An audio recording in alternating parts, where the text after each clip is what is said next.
again. Shit. Hold on. You can change it. Hail. Rename.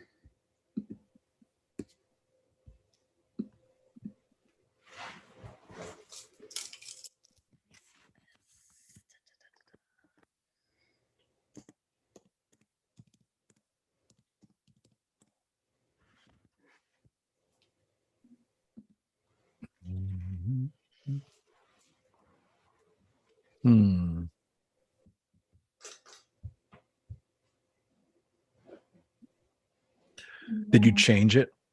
Yeah, I did. I think it takes a second for it to update.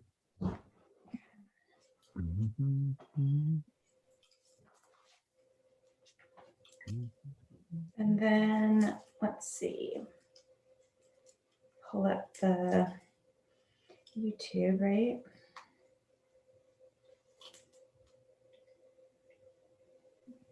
There's Mo Man. Oh man. Let's see if it works this time. All right, he's coming in now.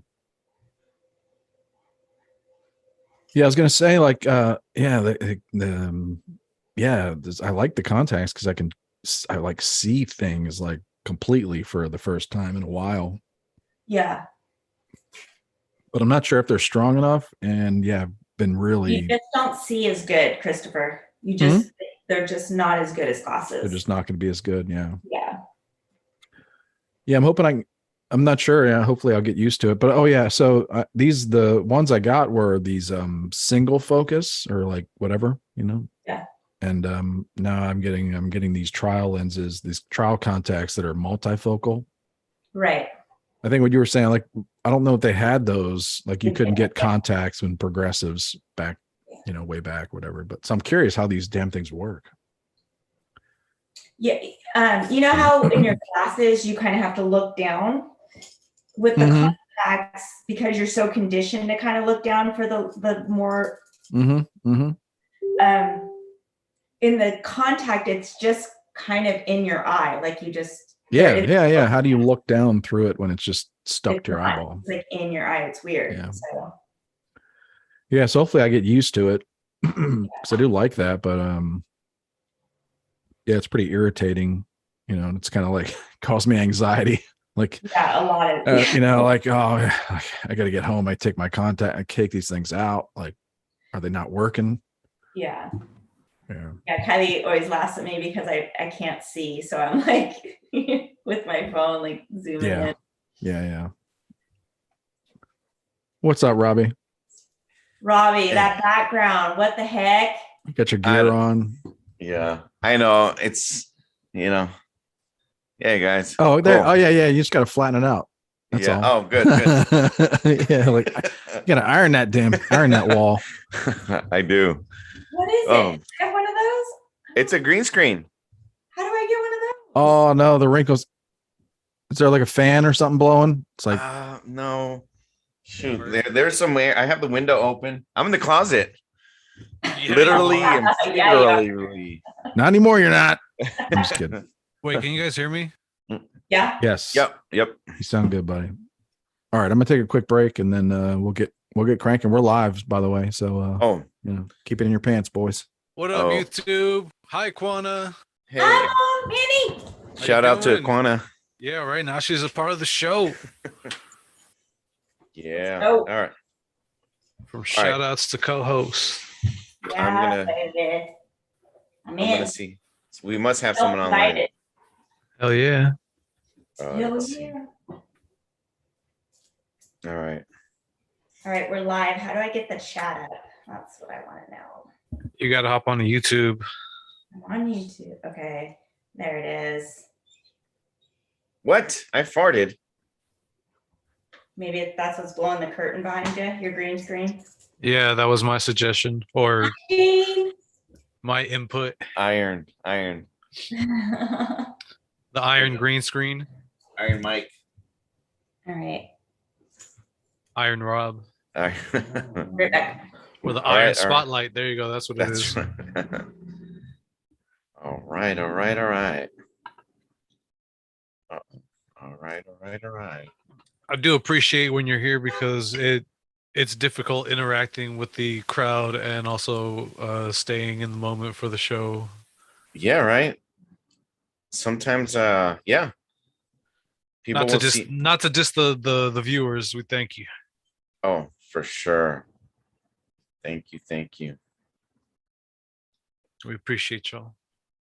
Heck to the yeah.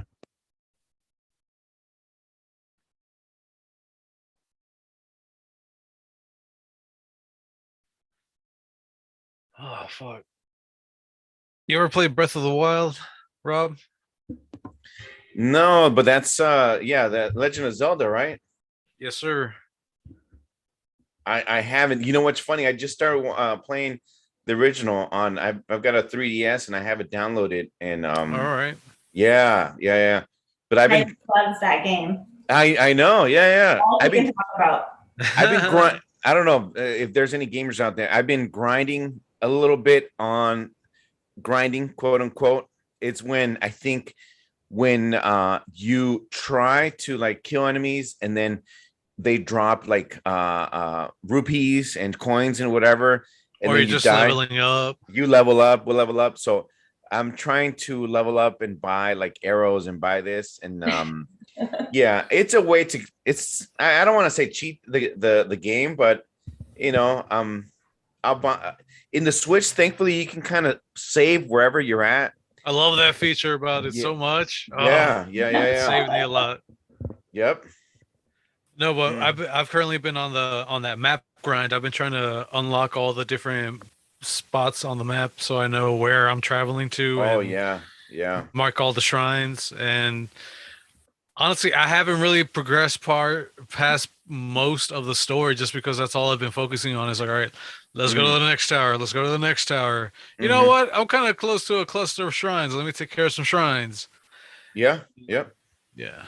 So I'm ready to actually start getting to the actual story, the rest of the game after I'm done, unlocking the live with like what, one or two more towers to get to. Yeah. And I've got a my Switch right next to my bed. So sometimes I'll bust it out and I'll play it and stuff. So, and then go to bed or whatever, whatever. That's too deadly for me, man. I have it over here with all the rest of like where the recording, the mic, and all that shit. Oh yeah. Yeah. It's like if I had that close to the bed, I'd never go to fucking sleep. Yeah, exactly. Yeah. My hat's off to you, sir. Yeah, thanks. I'm trying. Yeah. Shout out to Kylie too. Every now and then I'm gonna slide into your DM and hit you up for some hints, or for some some questions about the game. It's just like, how do I beat this boss, or where do I go for this? Yeah, she's been playing for a long time, I think. She was so excited. There's a new game coming out or something, right? Yeah. A sequel to, I haven't watched the trailer yet, or I just barely heard about it. I don't really keep up with gaming news like I used to, so everything's like breaking to me. Yay, Mindy's here. What up, Mindy? Hey. Hey. Good evening. Good evening. Players and player haters, come on. I wonder how people that listen to the show after the fact, what do they think when they always at the top of the show, good evening, endless ranters, because they might not catch it live. Oh, like in the morning, if you listen in the morning. Yeah. They're probably like, fine. Yeah, they're probably like, they must record this in the evening. What? You don't say. What do these people do in the evening? I guess that's just their catchphrase. Good evening, y'all. Yeah. You can say good morning, Manny, and confuse everybody. Shit, good morning to you all. Yeah. How's everyone doing? When we have done daytime shows, I'll say good day. True. Good day to you. I just try to be, it's an informative opening. Mm-hmm. Yeah. Where it lets you know what time of, what general time of day it is. Right. It's time to get ill. That's what it is. What time it is. Oh, yeah. Oh, yeah. So we get started in a second. Good to see you guys. Likewise, senor. Likewise.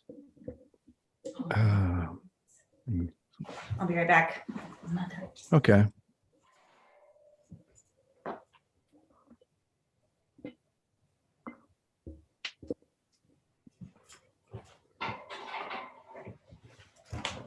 Okay.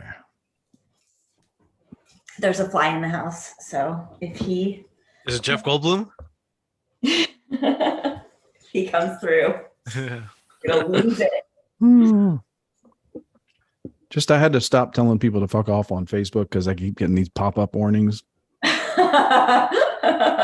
Then who's gonna do the show post? The show post. Now I just use the initials. I just use the initials FO. And someone just asked me what it means. You're gonna start a new fucking online trend. No You're one like, even. slide into my DMs and I'll tell you. It's my new clothing brand. FO. For kids. FOAD. Figured out. FOAD. Oh, actually, I kind of like the sound of that. Yeah. Can never tell anybody in my family what it means, but it's cool. Of course. Sometimes sure the joke's the best. I'm sure your family just be like, "Oh, that's just your father being your father. That's just Chris being Chris." I don't know. They might not talk to me again. Oh, okay. Controversial. It's all good. Oh, look at Manny with the San Pellegrino. Yeah, man. This guy's fancy. Don't let him fool you. Fancy Manny. I need to. Yeah, I have these things, these tastes. My girls watch this did you show. find out about your Australian cheese? One of my friends stateside, shout out to Jen McCool. She said it's good, but none from down under yet. So. All right. Yeah, I saw that. It's like, what are Australians known for? Their cheddar? Oh no, then the homie Shaggy over there, he's just like, they need to get some more cows if they're trying to get cheese out of fucking what is it? It's another one of these things that just it fascinates me because it's like Wisconsin can you could literally make good cheddar cheese in your neighborhood. You know what I mean? But they're like, this is Australian cheddar cheese. Oh. And it's like, yeah, to some degree it should be, and it's pretty cool because someone was like, this cheese is so good that it needs to be flown on an airplane or shipped on a boat to other countries for people to buy and eat it. Wild. Yeah. You ever go to the cheese section of your grocery store and just get samples and stuff?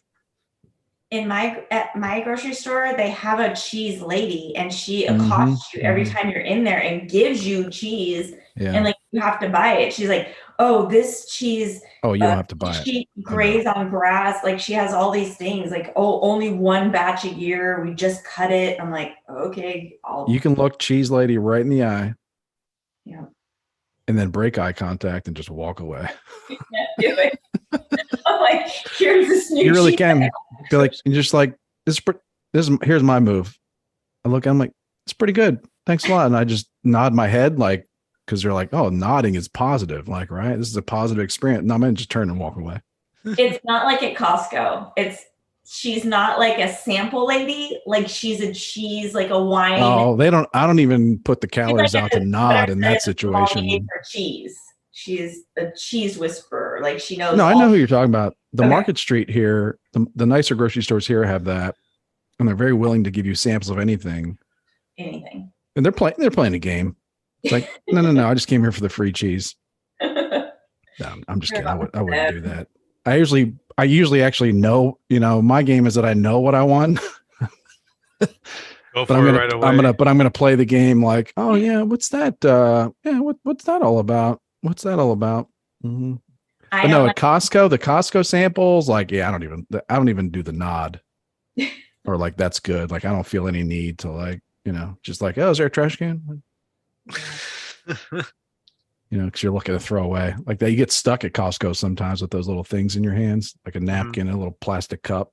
You're like, what do I do? What do I do with this thing? My self-esteem does not allow me to take those. I just feel like that's for other people. I'm just going to keep walking. Sometimes I know they're gross and I'll just tell my kids out loud, like, I wouldn't touch that. like it's selling some kind of like, oh, it's a cactus berry and sparkling, like acai berry, sparkling. I'm just like, no, it smells terrible from here. They don't care. I like to go in the health food area though, where they're giving out vitamins and stuff. Oh, okay. Yeah. Like there's, they sell all these solutions now, right? Oh, you know what I'm talking about? Like they sell like this, you drink a cup, that's expensive too. I don't know what you're talking about. I'm sure you do. You're into all this stuff. You know all these things. I don't. But like it's just like a solution of like it's got like it's got like glucosamine, it's got like all kinds of stuff, collagen, blah blah blah in it. I'm sure there's a sprinkling of green tea, whatnot. And I'm just like, oh, what's that? Oh, it tastes pretty good. And it's like, meanwhile, I just got like a $4 shot of some kind of vitamin, because stuff's so expensive. I have no intention of buying that crap. What are you kidding me? But yeah. But yeah, they'll have like gummy vitamins, but why not? I can use some vitamin C. Sure. Yeah. Sure.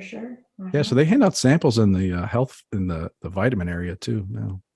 I only get accosted by the cheese girl. Everybody else, I'm just like, the cheese girl. She gets me every time. She acts like she knows me too. Oh. Yeah. You wonder, do they like? They're like that with everybody. Yeah. No, I had a guy at I ordered like a little green tea and he said, your usual. And I was like, I will never back. I'm never coming back. Like our relationship's over now. Like I don't think I could fake it because I'd be worried there's a guy that's going to come in and like get into like a conversation with me just to like test me and then come back the next day and see if I remember what he was talking about. Well, that's why you don't work in the cheese department. It's true. Not cut out for that. How you doing, Rob? You still typing away there? Yeah, Rob, what's up? Good. Posts are done. All right, start recording the audio, Chris. Oh yeah. Oh yeah, that's better, Rob. That makes me feel good. Now you're on like a Pink Floyd album cover. Yeah. Wish you were here, buddy. What? He is here. Oh wait, sorry. Whoa. All right, let's do this, y'all. 3, 2, 1. Good evening, Endless Ranters. Welcome back for episode 121 of your Endless Ranters podcast. Thanks for watching, listening, and subscribing. We truly appreciate the support. My name is Chris, and I'm one of your hosts for this evening. I'm joined by the one and only Robbie Spotlight. What up, Robbie? What up, homies? What up to you, homie? And Quana's here. How you doing? Hi, guys. Oh, okay. You doing that good? Okay. And then there's the man with the plan. It's producer Manny. What's going down, mole man? Buenas tardes, Christopher. ¿Cómo estás? Oh, bueno. It's magnificent here. Happy Hispanic Heritage Month. 4 oh shit, that's right. Technically, it's a 4-week period. Yeah, we couldn't give you a whole month. All best we could do is give you 2 halves of a month. You get the last half of September. Yeah, it's a good month. I mean, it's a good time of year. You know what I mean? And then the first half of October. But 28 days. 28 days. You guys got 28 days to party it up, and then that's that. We make do with what we can. Yeah. They get the 5th of May too. Well, I mean, the 5th of May. Yeah, that's right. The Cinco de Mayo. Manny, have you been applying yourself to Drumeo? I'll be honest with you. No, lessons, brother. I didn't. I'm going tomorrow. As soon as you said I gotta be honest with you, I was like, oh, that's a no. Okay. And I wasn't about to front either, so that's cool. I just wanted to make sure because you said something about last week, and I wanted to make sure. I know that you love it. I want to make sure you keep up with it. And check in with me next week, y'all. Did you say you had to go? Do you go to I guess you go to a studio and like get all hooked up or something, or what? There you go. That's right. Ah, cool, man. Cool. Mm-hmm. And it's been a lot more favorable since the weather's been, significantly cooler. So. Yeah, it's getting to be nice. Yeah, it's probably getting to be nice there where you are, and it makes it all worthwhile. And here it's starting to be nice as the fall rolls into North Texas, at least. Yeah. You get a fall? That's crazy. Yeah, man. I walked out in the morning, go out there and have my coffee on the back patio, and talk to the bees, the early riser bees, and yeah, it's like kind of a little nippy out there, like 70, 72. Mm-hmm. A little chilly out there in the morning, but here too. Yeah, it's nice though. It's still kind of hot in the day, but then in the evening it's really nice again. So yeah, this is the perfect time of year here. Same. Anyway, so what do we got going on tonight? So yeah, so we teased it a little bit in our Facebook post, but the racial purity of mermaids and elves is under attack. Oh wait, are you trying to say that mermaids and elves are the same? No, I'm not. I obviously. I mean, really, mermaids are real. This is 2022, Quana. I'm an evolved human. They're obviously two different races of people, but they're pure. The racial purity of their groups, whatever you want to call them, is under attack. Yeah. Yeah. Yeah. Mermaid, dwarf, elves, dwarf. I mean, they're all these made up characters are. Yeah, under attack. Anyway, and also this just in, white liberals are the worst people. That's as news. We know by our vineyard vatos, Yeah, vineyard. So we'll find out. Your how you guys' excursion to Martha's Vineyard over the last couple of days went. Day and a half. I'm so jealous. I've always wanted to go. Damn it! It is beautiful. I have spent time there, so we'll get into that. Right. When I was a kid, I was very lucky to spend summers there for a few years. Did your family adopt a vineyard vato when you were there as a child? I tell you what, there weren't any there. That's hey, no judgment, but I'm sure if there were, we would have definitely thought of, we would have definitely, definitely. You got it, buddy. By the way, our softball. No, we were guests there ourselves. We'd have been like, sure, yeah. No, my situation when I was there, it was like the sweetest deal ever. So we'd have been like, come on in. I don't know. Anyway, but anyway, yeah, they got there Thursday and they were out by lunch today. So the island, those fine people said, "Vaya con Dios, MFers." Yeah, that's quick. Nice knowing you. Anyway. And then we'll do some local news. We'll cover our own lives and whatnot. My son had his first game in under 10 and under football. Amazing. Tackle football, and was a destroyer on the gridiron this weekend. So yeah, we'll cover that. But yeah. But anyway, how you guys doing? Quan and I had a chance to chat for a minute before you guys showed up, and then we went live. And yeah, what's going on, Robbie? What's going on, Manny? Well, me, let's see. Everything's good. Work, baby growing in the wife's belly. The adventures of Pepe, my stepson. Every night he has to tell me like 15 things before he finally goes to sleep. It's like a shutdown process. Yeah, it's like I don't know what that is. Like, are they scared? They don't want to go to sleep. I think he's scared. He is. Maybe they're not scared enough. Thought about that? Yeah. Kids just talk a lot. Some kids just talk a lot. Like I remember my son just talks so much. Yeah. Yeah, he talks a lot. And then I'm like, no more questions. But I bought him V-Bucks for Fortnite a few days ago, and I said, look, I'm gonna buy you these V-Bucks so you can do whatever you want with them, but you have to follow these rules. Now every day he's like, Roberto, Roberto, I did rule number 1. That was clean up when I get home. Great. And then I did some homework. Great. What's rule number 3? And then like every day he's like, don't talk about Fight Club. What's rule number 4? So I'm like, dude, just I don't know, get home, put your stuff away, do your homework. Hey, I got an idea for you. Yeah, what is it? Get a dry erase board and write all the rules down. Oh, and just should. hang it on his wall. Whiteboard, bro. Whiteboard. Yeah. Oh, yeah. Whiteboard. Yeah, you're right, because he forgets. Yes, because he's a little kid, Robbie. He's a little kid.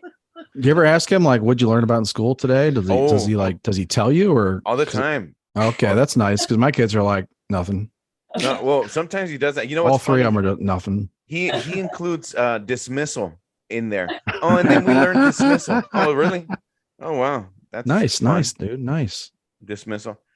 You know, so yeah, we got that going. Same. That's good. That's good because you know, like he sounds like the kind of kid like you don't need to worry about him like, you know, over the next few years, like losing his stuff.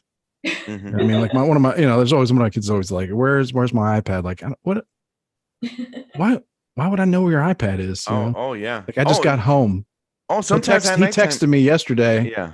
Where's my padded football shirt? I'm like, yeah. Like, okay. Yeah, I'm not keeping track of that stuff, but no, it's good. He's good. He's organized. He wants to keep things straight. Oh yeah. No, sometimes at nighttime I took him in and he's like, Roberto, can you connect my iPad? Can you charge it? I'm like, nope, you do it. And then I go to bed and I'm like, no, you're gonna do it. You connect it. I'm not gonna be, you know. And then in the morning, you know, he can do it or whatever. But I know that sounds mean, but I don't care, dude. Do it. This is your iPad. This is your Switch. You connect. No, they go through that period. Yeah, you can make that period real short where they're like crying, like my iPad's not charged. Yeah. Like, okay. Oh yeah. My son, he never forgets that. Yeah. Last week we went to Universal Studios. And then I stressed it to him. Make sure you have your iPad. It's not even an iPad. It's a Kindle Fire, but they call it. They keep on calling it an iPad. And you can't get your kids iPads until they're responsible. Like my son has an actual iPad. My girls have the Fire tablets for kids. Yeah, for sure. Yeah, because like, you know, until they get to the age where they're not going to like throw it or you know, drop it, whatever. It's like, no, they're not going to get the real deal. Oh yeah, no. So I stressed to him, okay, make sure it's charged overnight because we're gonna drive to LA. You know, and I'm not. You're not. If you don't have battery on there, you're just gonna look out the window and you're gonna listen to my playlist. So nothing but Tool tunes. Yeah, my Tool tunes, and of course he didn't have it charged. We had the connect, you know, the cable, and sometimes we kind of charge it. And then he would get bored of the Switch, and then he'd want his tablet, which was like 5% charged. And, you know, and the only reason I bought his Switch, you know, the only reason he uses his Nintendo Switch for YouTube. That's it. So I'm like, no more games for you. I'm not going to buy any more games for you on your stupid damn Switch. Oh yeah. YouTube is yeah. Right. YouTube can definitely, like the devices will keep track too of what they're using the apps, like what percentage of time they're using the apps for. Yeah. But yeah, we went, you know, last week, I was not on the pod with you guys. Thanks for, you know, holding it down. But you're welcome. That's how we roll. I know, right? You guys didn't miss me, but we went to Universal Studios last Friday, a week ago, and it was fun. You know, the wife was not able to get on all of them, even though she wanted to get on the rides, and I'm like, because she's a thrill seeker like that. Yeah, but I'm like, hey, your stomach, you know, I don't want the safety bar to hit your stomach, and no, I would freak out, and she's like, oh, yeah, that would ruin the ride for you. You're just like, why don't you wait here with our stuff? Oh yeah, what she did a lot, yeah, yeah. She did wait with our stuff, but I mean, you wait here with my life-size Mickey. Don't let anybody touch this. Yeah, sorry. I mean, you know, yeah, man, those tickets you got to get your money's worth. You know, it's no sense both of you getting ripped off. But we got the express tickets for all four of us, and we got me and the kids, the two boys. We got on every ride. He did get scared with the mummy ride. He didn't want to get on it because he read a sign that said, warning, this ride contains mummy danger and, you know, exciting, you know, he's like, Roberto, I don't want to get on. And he literally turned around and started walking away. And I'm like, no, you're going to come with me. And I pulled him with me. And then after the ride, like at one point I like kind of grabbed him because I wanted to make sure he felt that I was next to him. But after the ride, he goes, Roberto, during the ride, I said a lot of bad words, and I didn't like that. I'm like, oh, really? He said, yeah, I was scared, and I closed my eyes. I'm like, oh, okay, well, you're not gonna enjoy the ride if you close your eyes the whole time. But you know what? I think that's what I did when I was a kid as well. I wonder what the rules are in like in that right in that right in that little scenario there, like lining up to get on a roller coaster. Like what are the rules? Like what are parents allowed to do, like make their children do? Yeah, I know. Like what's the training? What's the training for that, 19-year-old whatever that's operating the machine, like when they see like Robbie manhandling his son and I pulled him into the car, like, and the son's like, no, please God, no. Yeah, they have an on-site CPS. Or like, what if like there's an old person, they're like, my pacemaker, and they're just like, shut up, grandma. Yeah, exactly. But like, what are they supposed to step in? I wonder. Yeah, I wonder. Yeah, no, seriously. And but we had a good time. He did not regret it, and we did the tram ride that takes you throughout the scenes, and I forget what you call it, but Psycho and Jaws and there was a Fast and Furious thing. It was fun. We had a good time. Stopped by the studio later that night to say hi to Emmy at the Adam Carolla Studios, and actually nice, yep. Gina Grad was there, and Bald Brian. They were filming, or recording the show with Adam. Adam was in Austin, right? Austin. Yeah. Oh, okay. So they were there in studio. I see. They were in studio, but you know what? Listening to the Austin show, you could swear they were there with him. It sounds so good. It's good. It sounds like like seamless, like they're actually there. But the kid, he was there. He kept on running back and forth, and I kept on getting scared that he was going to push the door to get into the studio with them because it doesn't have a handle. So I felt like he was just going to push and walk in, and I'd get like nervous. Thankfully he didn't. But what do you think of it? What is it like? What's Taboo 2? Yeah, exactly. Roberto, what's Taboo 2? What's that guy doing next? Is that a good movie? Is that a good movie? Yeah. YouTube. And we were with the teenager, the 16-year-old, and when we got out of the car, go to the studio and just kind of say hi, to Emmy and actually Jen was there as well from Carolla Drinks. I said, oh, hey, have you heard of Crank Yankers? We're going to go to, where my friend works. We're going to say hi to him. And he's like, no. I'm like, do you know Adam Carolla? He's like, no. I'm like, okay, well, if you want to kind of come on by and, say hi. I got out of the car and he told his mom, he's like, I'm going to stay here. And then I'm like walking away and he's like, he stayed there. I'm like, dude, come on. I mean, why are you such a 16-year-old? It would have been a cool experience. I think most people want to go to like a radio station or a TV station and kind of see kind of the behind the scenes and stuff.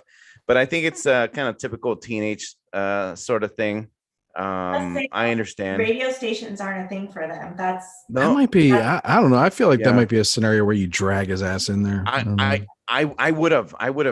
Instead of dragging his ass onto a roller coaster, gonna drag his ass into a studio. Like, come on. I would say do both. Yeah. But like, dude, you gotta like, come on.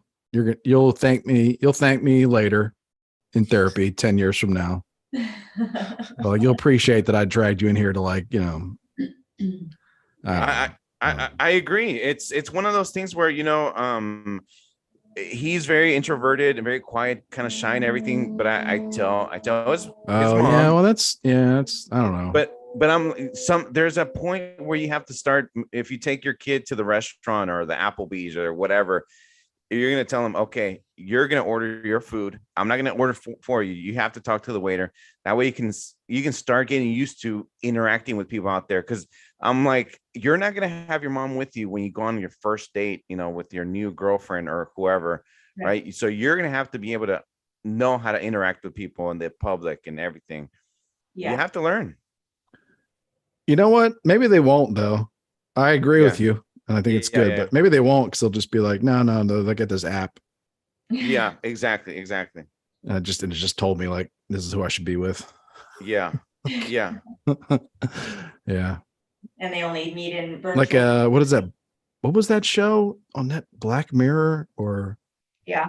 The series where they were like all weird. Yeah. Like an anthology. Yeah. I think Black Mirror, right? Yeah. Yeah, because it's like, hey, you better do this because you got to learn, you got to get your driver's license. And then that, like, nowadays kids turn 16. It's like, oh, actually, I don't. Yeah. Turns out this world is made for me. Like, or now, if you're I don't going to have to order do anything. Oh, yeah. You can just do the QR code and order through your phone, which sucks. You got to learn how to interact with people. That's right. Yeah. We don't go out to dinner that much, but with the Chili's, I think at Chili's. Mm-hmm. I love Chili's personally. I love the ribs there, but at Chili's, you can just order on the thing at the table. Yeah. And then you can also like pay $2 so your kids can play games on the thing at the table too. Which I've done. So, have you done it? Yeah, every time. Yeah. Yeah, they got you. I mean, it's like, all right, Chili's. You won that little battle there. Yeah, you got that $1.99. Like, oh, for sure. Exactly. Like, it's kind of like those types of scams are kind of impressive to me sometimes, Yeah. It's like, okay. Yeah. Well played, Chili's. Well played. You had you had $2 when I walked in the door. Yeah, right away. Kids. Immediately. Yeah. So that was my weekend. And of course, good, man. I think, Manny had also like was rubbing up with the stars as well. He was Manny. Photo shoot or becoming a star. I was there. Okay. I was there. Yeah, there this was is where our weekends intersect right here. We heard, Manny and ours. Except there was a post which I'm not in the post, which I'm fine with because you would have seen a shirtless me, and I'm okay with that. Yeah. Everybody in the pictures I saw, they had these really, the desirous looks on their face. So I was Robbie must be in the background, like ripping his shirt off or something. Oh shoot. Yeah. I don't want to see that. He was like a mental fluffer for the shoot. Oh yeah. Mine's going to be like a 3D post, but Mo Man, well, how was yours? I don't know. You were there. Yeah, it was. And it was surreal, to be honest with you, to be at the Corolla house, at least in the backyard. We didn't go inside just to clarify things. What? You weren't just like, I just, Was there a bathroom outside? I need to sit down. There was. Yeah. Like a porta potty? No. It was a very nice outdoor bathroom. Oh, okay. Well, okay. So you couldn't pull the hole. I need somewhere more private. Nah. They had nice facilities outside. Phil was around. Phil, the 100-pound lab. Oh yeah, Phil was lounging the fuck around. I got him to sit, man. I was really surprised. He was looking at me. Well, I was munching on some chips, and I know that's what he wanted. But I was like, nah, not for you. I'm just gonna compromise my health instead this time, Phil. And but yeah, I just was very curious, and I was really drunk. I was like, I wonder if you could understand me. What about that fancy tequila they brought you guys? Huh? What's that? What about that fancy tequila they served you guys? Oh yeah, everyone else was on that one. I actually didn't take any because I was, I wanted to do all my drinking post shoot. I didn't want to be too wasted when, there was going to be jumping involved on the trampoline and all that. You jump on the trampoline? I did. I don't think anybody threw up, thankfully. How much do we have to pay for that? I know. For what? Ride the trampoline? Manny on a trampoline. Manny doing the juggy. That was OnlyFans exclusive, so I can't really divulge those numbers just yet. They're still coming in. So all right. Okay. Yeah. There's a buyer for every market, right? Exactly, man. I was very surprised, but I'm not complaining. Yeah. It was just really cool to be hanging out there for a while, be a part of some creative process, even though it was very indie. And yeah. It's still, but it's like there's still something to it. There's still a business to it. So yeah. Mm-hmm. A shout out to B Frank, Brian, our boy. He's for sharing. Shout out to everybody that was there. Yeah. No, only him. Yeah, everybody. I guess everybody. Yeah, fine. That's true because Luis. But he shared all the pictures. Yeah. Yeah, Luis is usually like the group paparazzi, always with the camera in your face. Always, he can't. Well, he's made it now. He's already he's big time. Oh now, yeah, he's an indie actor. I don't have time for this. You're lucky he was even there. Amen. Luis was kind of. I think he was trying to maintain. To be honest, he was putting on airs already. Oh, jeez. Luis was trying to maintain. Luis goes hard, man. Yeah. Yeah. Yeah, one of these he days does go he's hard. going to show up at like an award show. Oh, he will one You're of like, these what? days. Yeah, he will. The AVN Awards in January. That's not what I meant, but yes, exactly. Also, Ray was there for a bit too. He brought his lady friend, so I interacted with them for a bit. It was really cool talking to them both. Oh, Adam's old friend Ray. Yeah, man. Yeah, his Oh, buddy okay, Ray. okay. All right, And good, her good girlfriend deal. Below Deck, right? Gabby from Below Deck.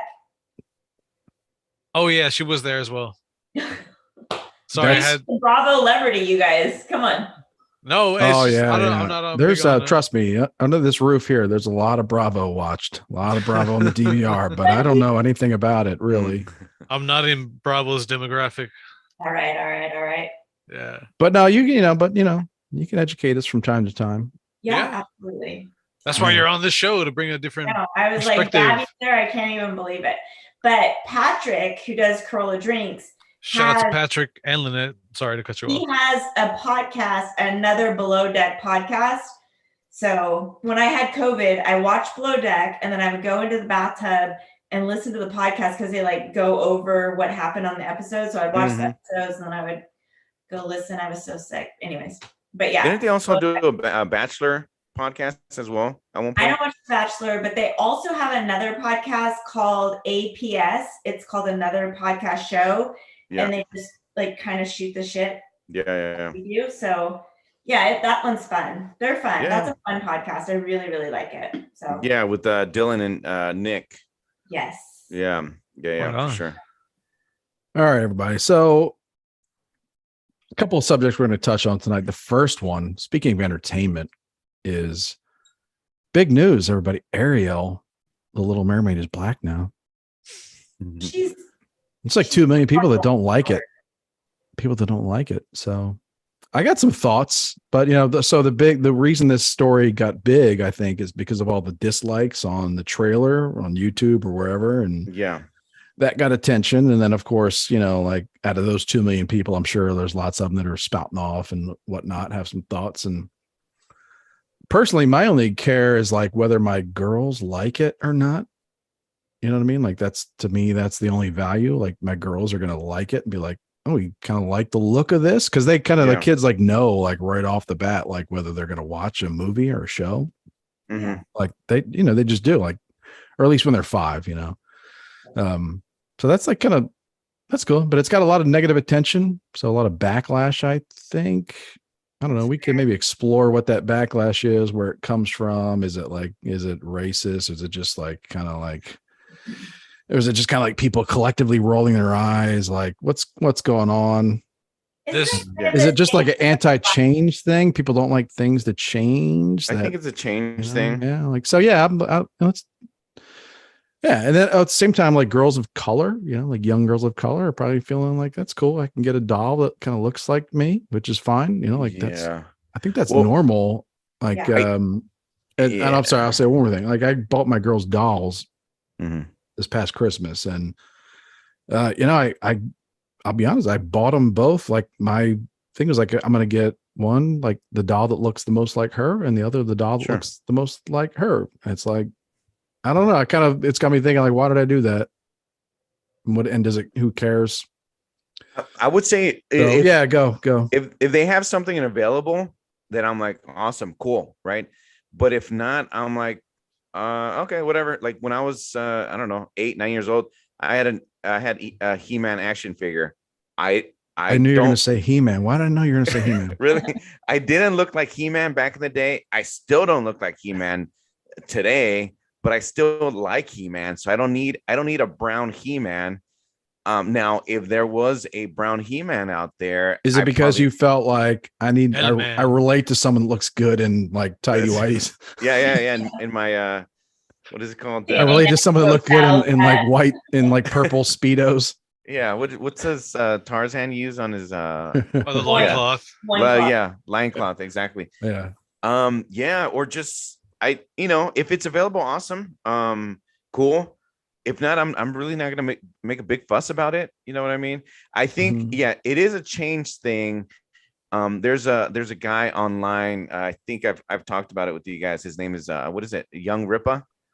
Oh yeah, I saw some headlines like he had some thoughts, I think, about yeah, why. Like he talks a lot about he says that tokenization of these characters, where he is opposed to so many characters that are originally, let's say, white or other color, to be changed into black colors, because he says that we don't need him as an African American, right? We don't need the sloppy seconds of white characters. Yeah. It's a very Hotep Yeah, point of right, view yeah, for sure. exactly. Which I agree, because I'm like, how come we don't have a new, brand new, a created character, right? That's black, or like a Hispanic, Latino character, a Guatemalan character, a Nicaraguan character, whatever character. We don't need to change this, I don't know, the Love Boat, captain to a Guatemalan guy. Why don't we add a brand new guy? I don't know. I think there's definitely something to that. I think people, some folks will have a tendency to like try to like narrow what they feel about this down to like one or two things, but it's like there's layers of it, and I think part of it is like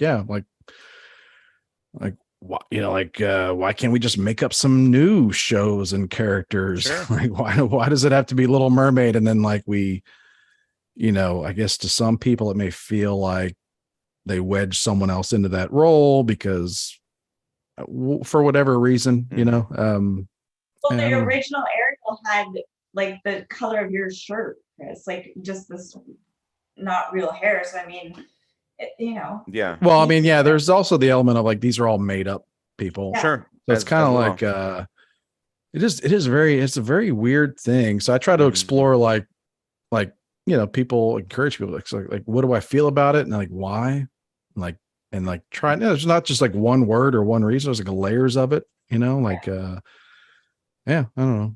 Well, this is what I've said this before too.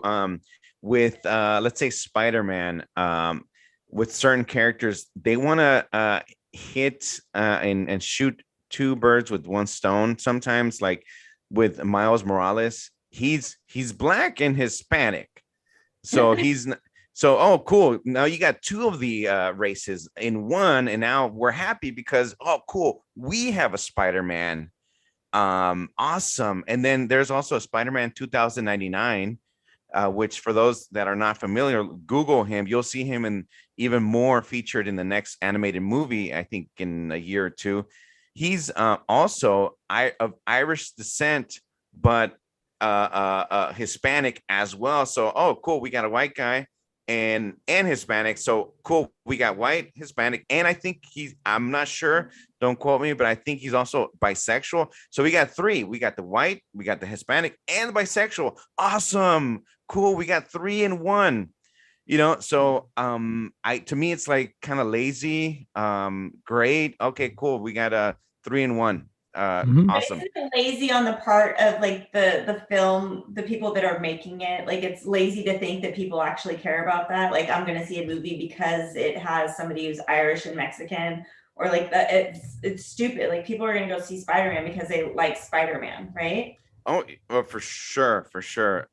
With Spider-Man, there's so many characters, right? But yeah, we're gonna watch them because it's I don't know. Like, me growing up, I didn't. I'm not from New York. I'm not a white guy. Whatever. I was not a photographer. I was not a nerd or a big nerd, but I like Spider-Man, and it's not like I don't need to 100% relate to all these characters. If at any point I do relate, awesome, But to some degree, and my thoughts are all over the place with this because like it's not like I don't understand why they do these kinds of things, yeah. Right? But like, I think the argument against like why don't they just make a new show and then a new character and a new Disney classic, right? Like as if that's easy, right? Because it's not easy.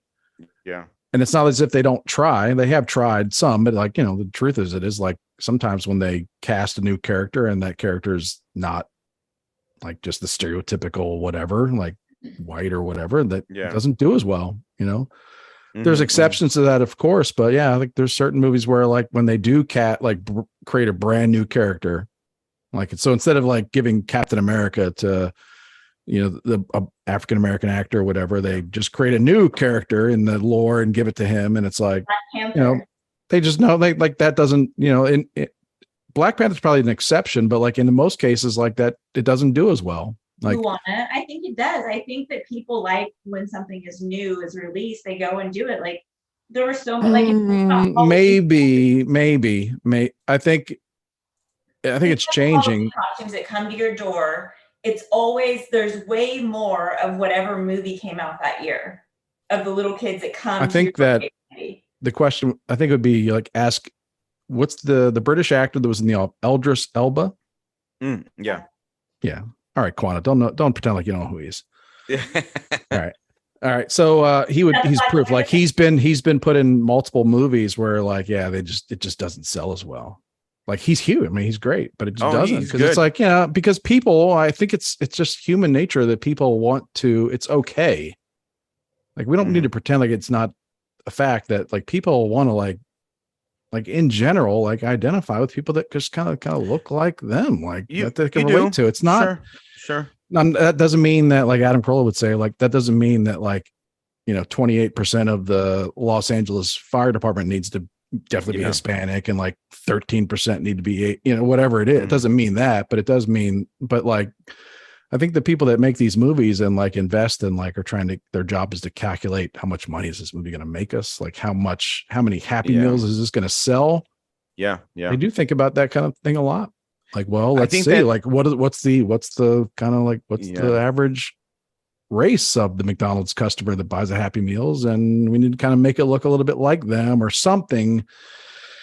These are, I think they're just going off stats. I think those things can change, but obviously, like they say that like the white women are saving the world, like they're the ones that are leading the charge for the races, if you will. Like, don't you think that that's kind of like the same people that are creating like this drive? Because I don't think that people of color, if you will, are searching for movies that look like them. I think that plenty of people went and saw Top Gun that I don't think, I'm not saying they're searching, but I think like the people that make these decisions are like, do we want this to be a $500 million release, or we want it to be a $700 million release? Like they're calculating these things, and it's like me. I don't know the exact science. Maybe Manny can help out with this, but what about when the Ghost in the Shell theatrical release came out, and it was Scarlett Johansson?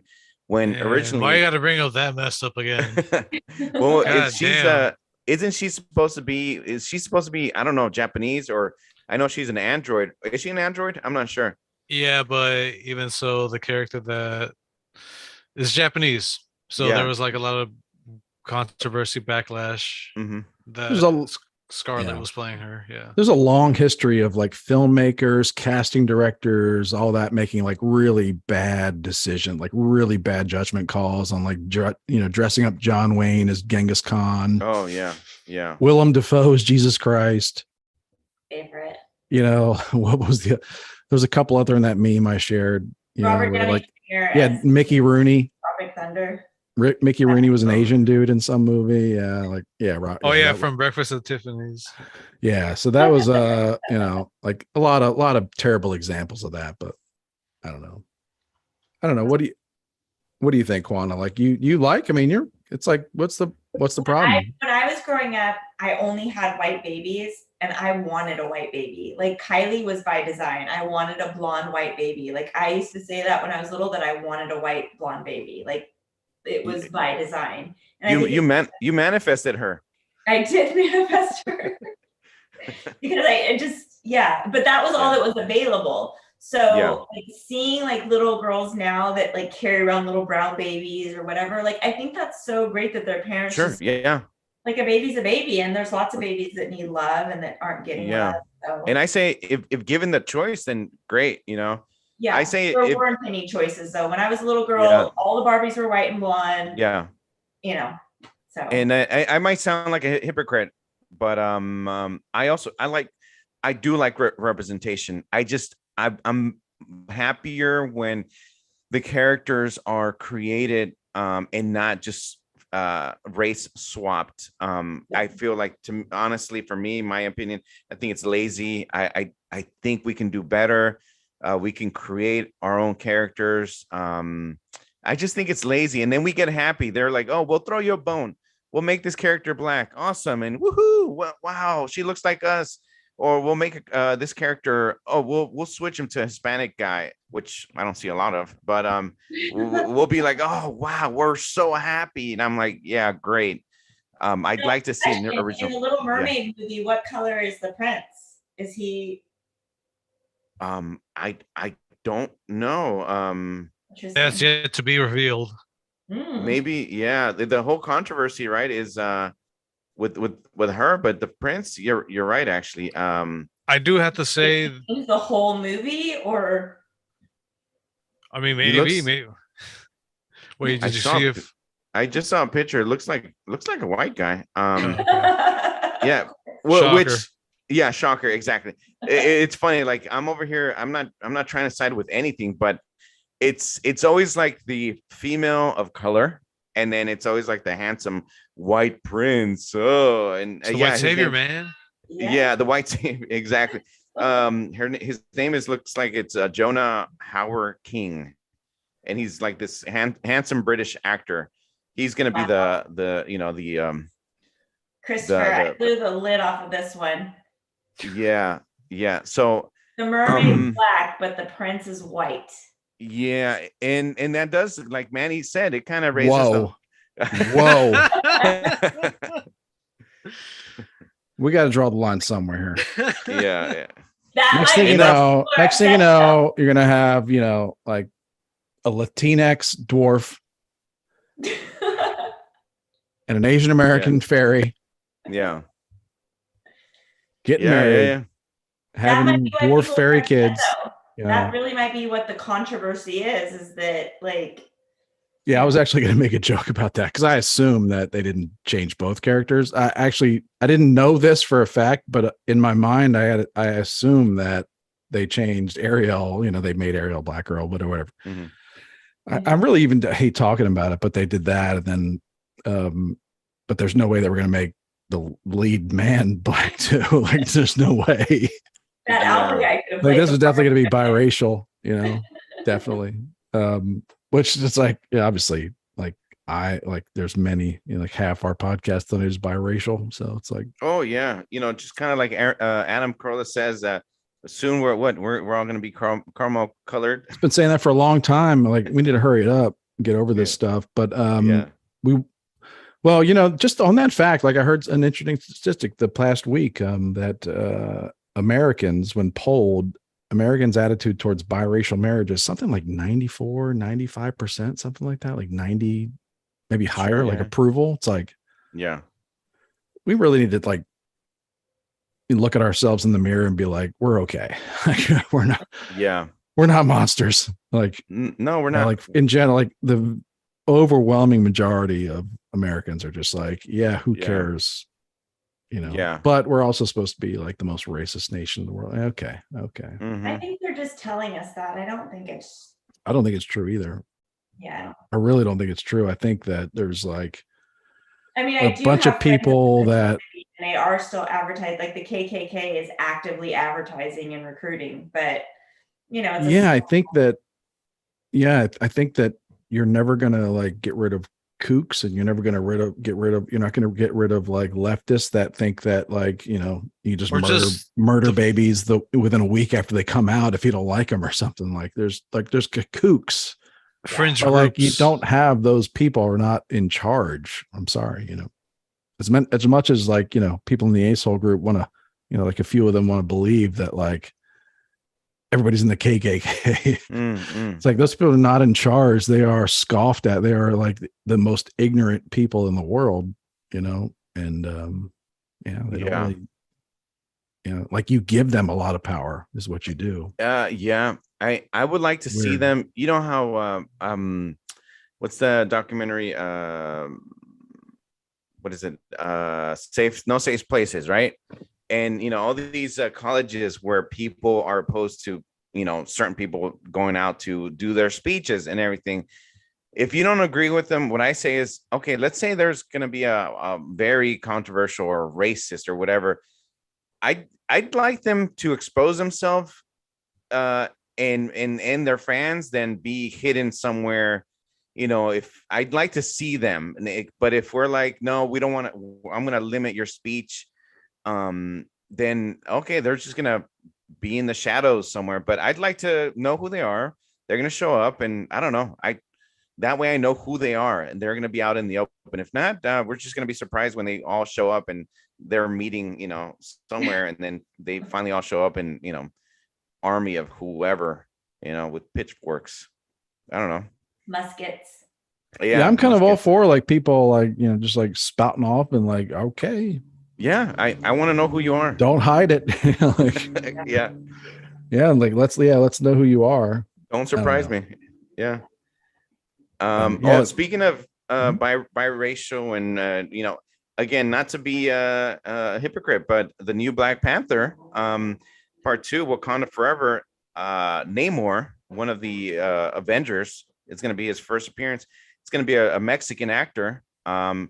Instead of being a character from, I think it's Atlantis, the reason they changed, and it's going to be a Mexican actor, Tenoch Huerta. It's one reason is because they didn't want to have it to be too similar to Aquaman. So they're going to have him be inspired from, a lot of the Aztecs and, the uniforms and all that stuff, which I can kind of see, I think it's kind of cool. But again, I might sound like a hypocrite because I'm like, oh, cool, he's a Mexican with the Aztecs and this and that. But I think they went a cool direction. I'm just praying he shows up and he's like that masked Mexican wrestler. Like that's a superpowers wrestling. Oh, Chris, you're not kidding. Chris, there's gonna be, yeah. He's great at like backyard wrestling. Top rope with a mat. Oh yeah. You're kidding, but you're not kidding, because Bad Bunny is going to be a new character from Marvel. Bad Bunny. Bad Bunny. I know. His name. I like literally just heard him for the first time like within the last 2 weeks. Yeah, I only heard the name because Jaden went to a concert. I've never even heard that name before. Oh yeah.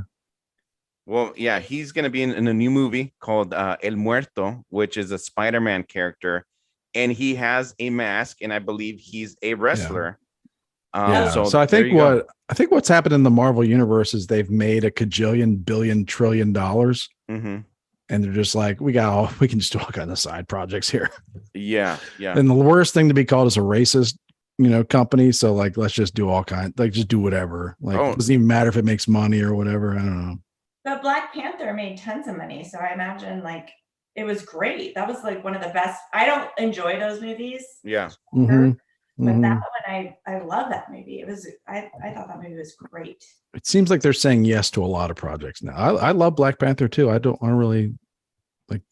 I could envision Chris and Quana walking out of the theater afterwards, just yeah. Wakanda forever, baby. I said Wakanda for life, like for that's right. months after. Yeah. I thought it was for life. Cool. Is it? I was empowered. I thought that movie was great. I mean, Wakanda could be forever. I don't know. Yeah. It was a cool movie. It reminded me of like a Marvel version of the Fast and Furious movies, like the colors and all that stuff. And to be fair, like Marvel was doing this TV show on ABC called Shield. Agents of Shield, many years, and I think they experimented a lot with some some pretty terrible writing or characters or character arcs. You loved it. What? Loved it. He loved that show. Who did? Just the part. He loved that show. Oh, okay. Okay. Yeah, that was a great show. It was I watched it. I watched it just because I was kind of hooked.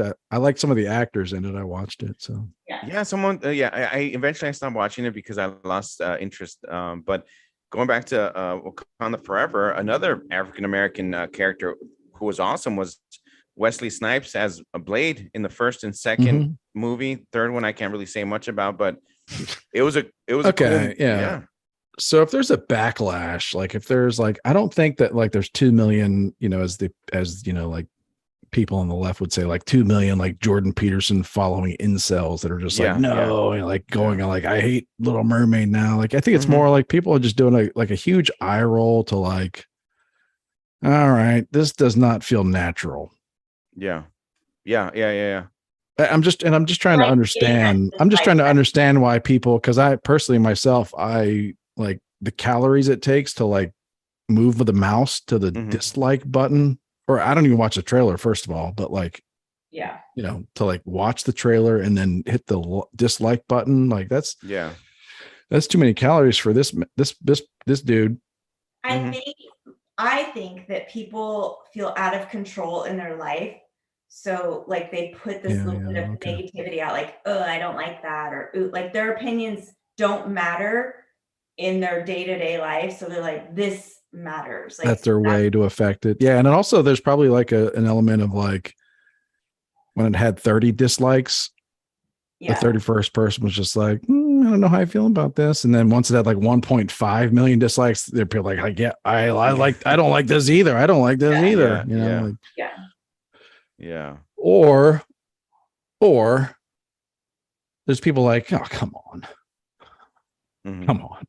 Yeah. Are you out of ideas, Disney? Like, you know, like, what are you trying to do? It's like, it's because, you know, at some point you're just like, it's like they're just trying to provoke people.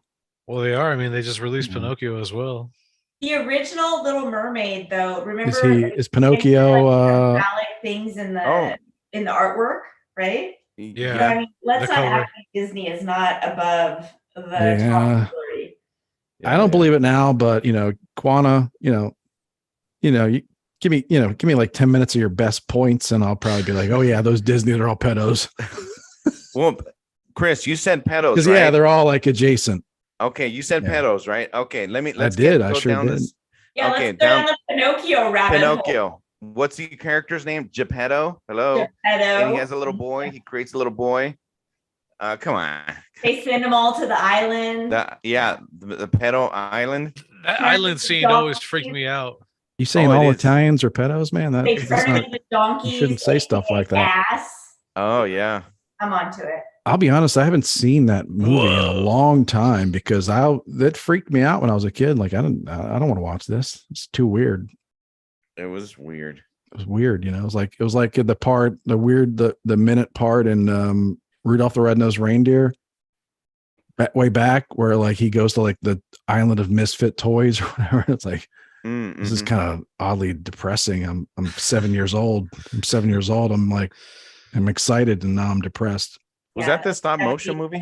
Did not care about how we felt about anything. It was just like, here's the harsh reality of what it looks like. Misfit toys. Yeah. But I don't know. Like, I'm sure it's a lot of both. Like, right. There's probably like some people that are just like, no, mermaids should be white. Damn it. You know, like this is like my grandfather didn't fight in the Civil War. Like, and then, but there's some that are just like, come on. Come on. Like, because you're never going to make like, well, they will, you know, they have in the past. Yeah. What, like they're never going to, well, no, they did. They put Matt Damon in that movie about the Great Wall of China. Oh yeah. Yeah.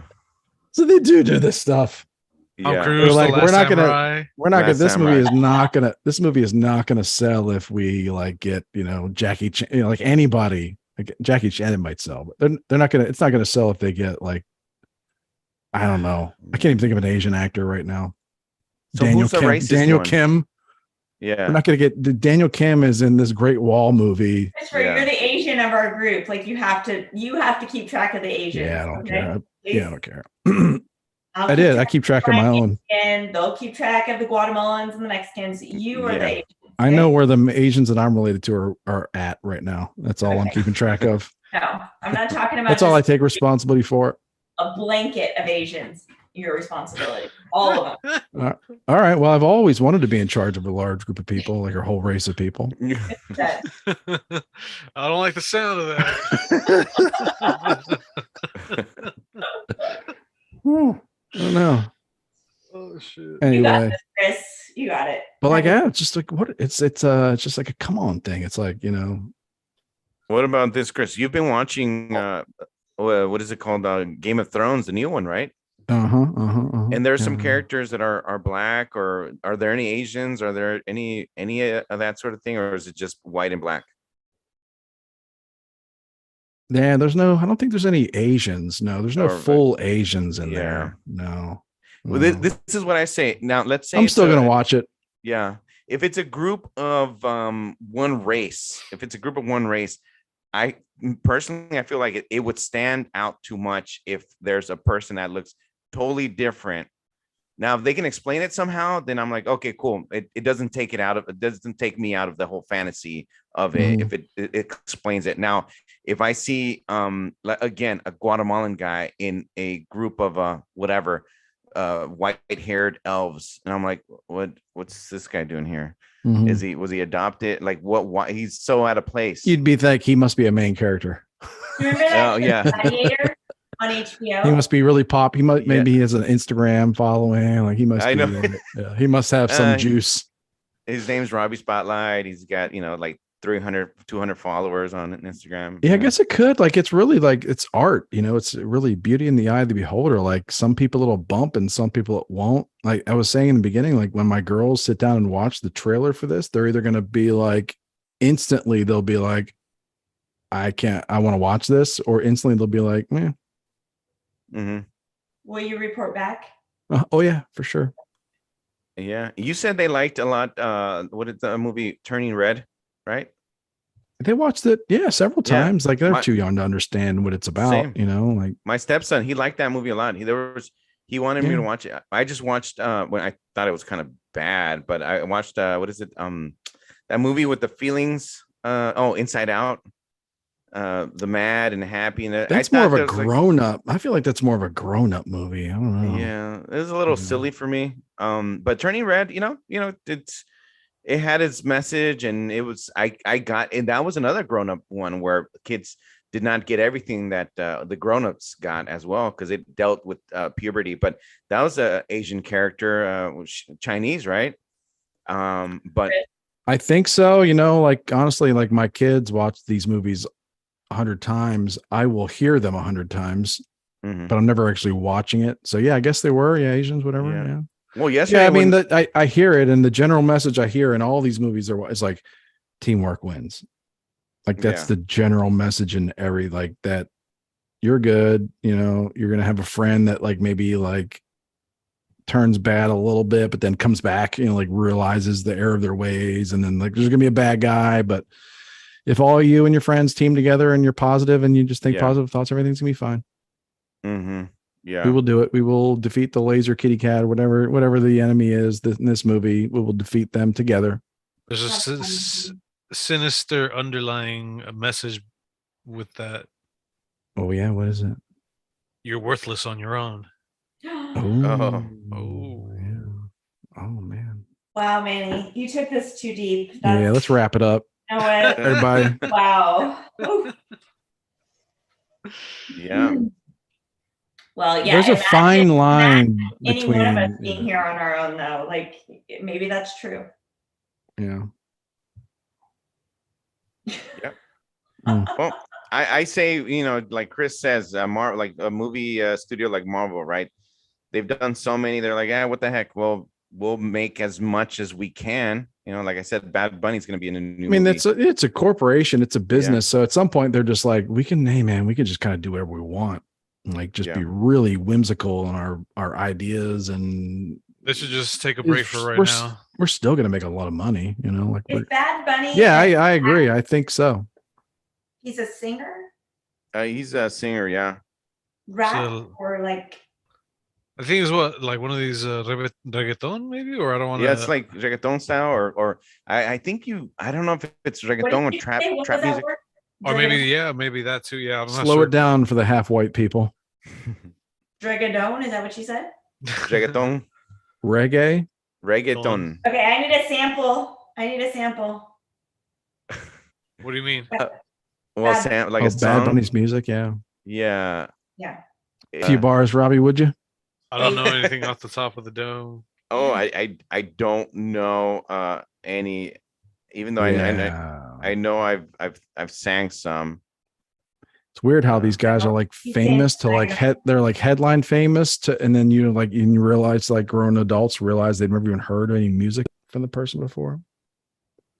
I mean, I might be dating myself, but I feel like Post Malone was that for me. Like I heard of this guy like a million times before I ever heard a single tune out of his mouth or his whatever device he uses to auto tune himself. They're just fame, like fame. They just become a product like so fast. Like, yeah. We'll get you some samples after the show so we don't get the video pulled midstream. Oh, yeah, I think you can play like up to 30 seconds of a track. Was it up to 30? No, maybe 15. I don't know. All right, let's try this. Hold on, I got something here. Yeah, go ahead, Ben. So yeah, Bad Bunny, he's pretty popular with the concerts right now. A lot of and he charges a lot of money.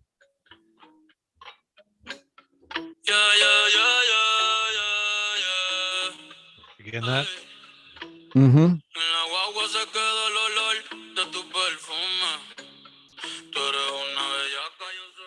See, I feel like if you're gonna be rapping in another language, there you go.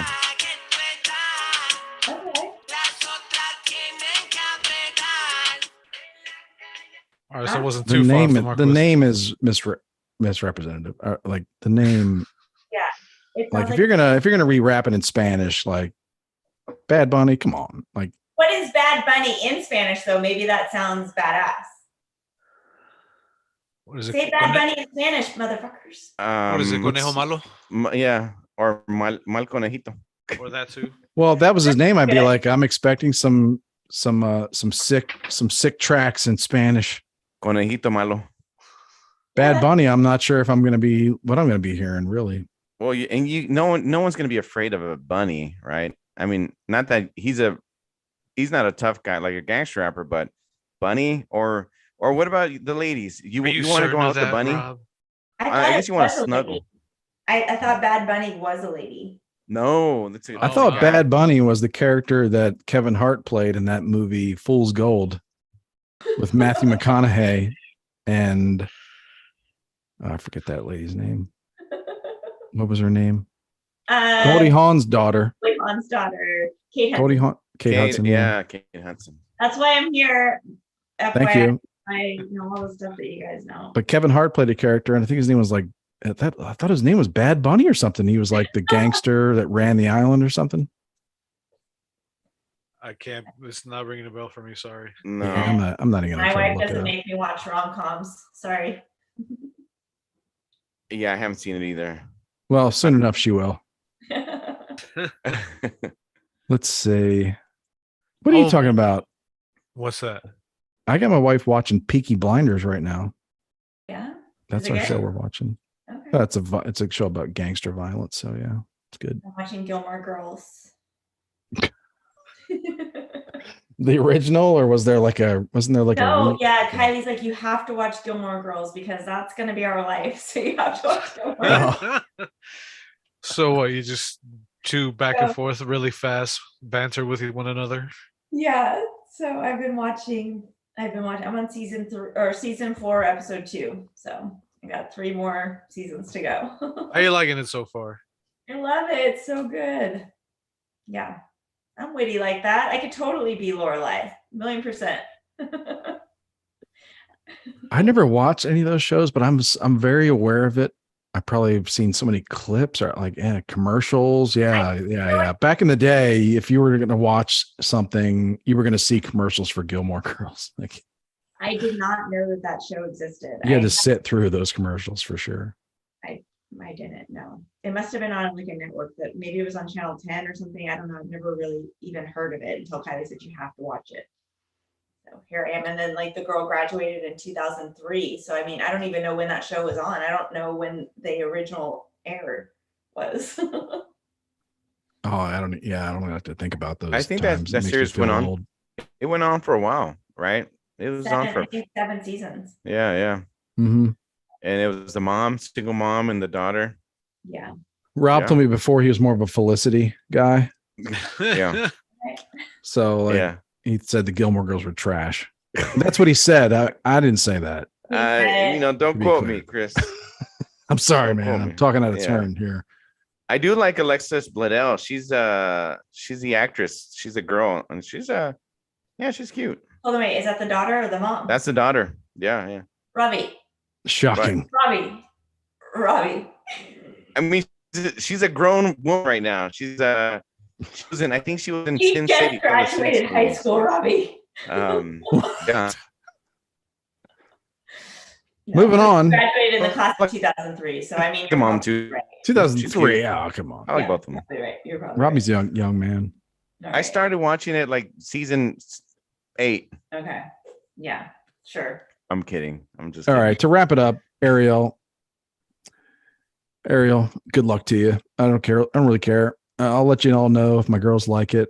And it's a shame that the actress that's playing the part like is aware of this, drama. Yeah. That's kind of a shame. Like, I wish 2 million people before they're like, no, like just like, there's like a child on the other side of this equation here. That's like trying to get her big break. Yeah. No, wait, who is it? It's somebody that's already had their break, right? Or is it? I don't know. I don't know. Maybe we might have different, thresholds for what constitute a break. You're right. I don't know if I've never seen or heard of her before, her name, but because she's not Korean. I got it. Well, yeah, I mean, yeah, that's true. I'll add the comment about this whole fiasco is that it totally goes against the ethos of the song that was sung in the animated movie of The Little Mermaid. This totally, all this backlash and hate wouldn't fly under the sea. So let's do better, people. Seriously. Yeah. Sebastian is like, no, man. Yeah. Sebastian's like, y'all a bunch of assholes. That's what you are. What if they change Sebastian to a clownfish?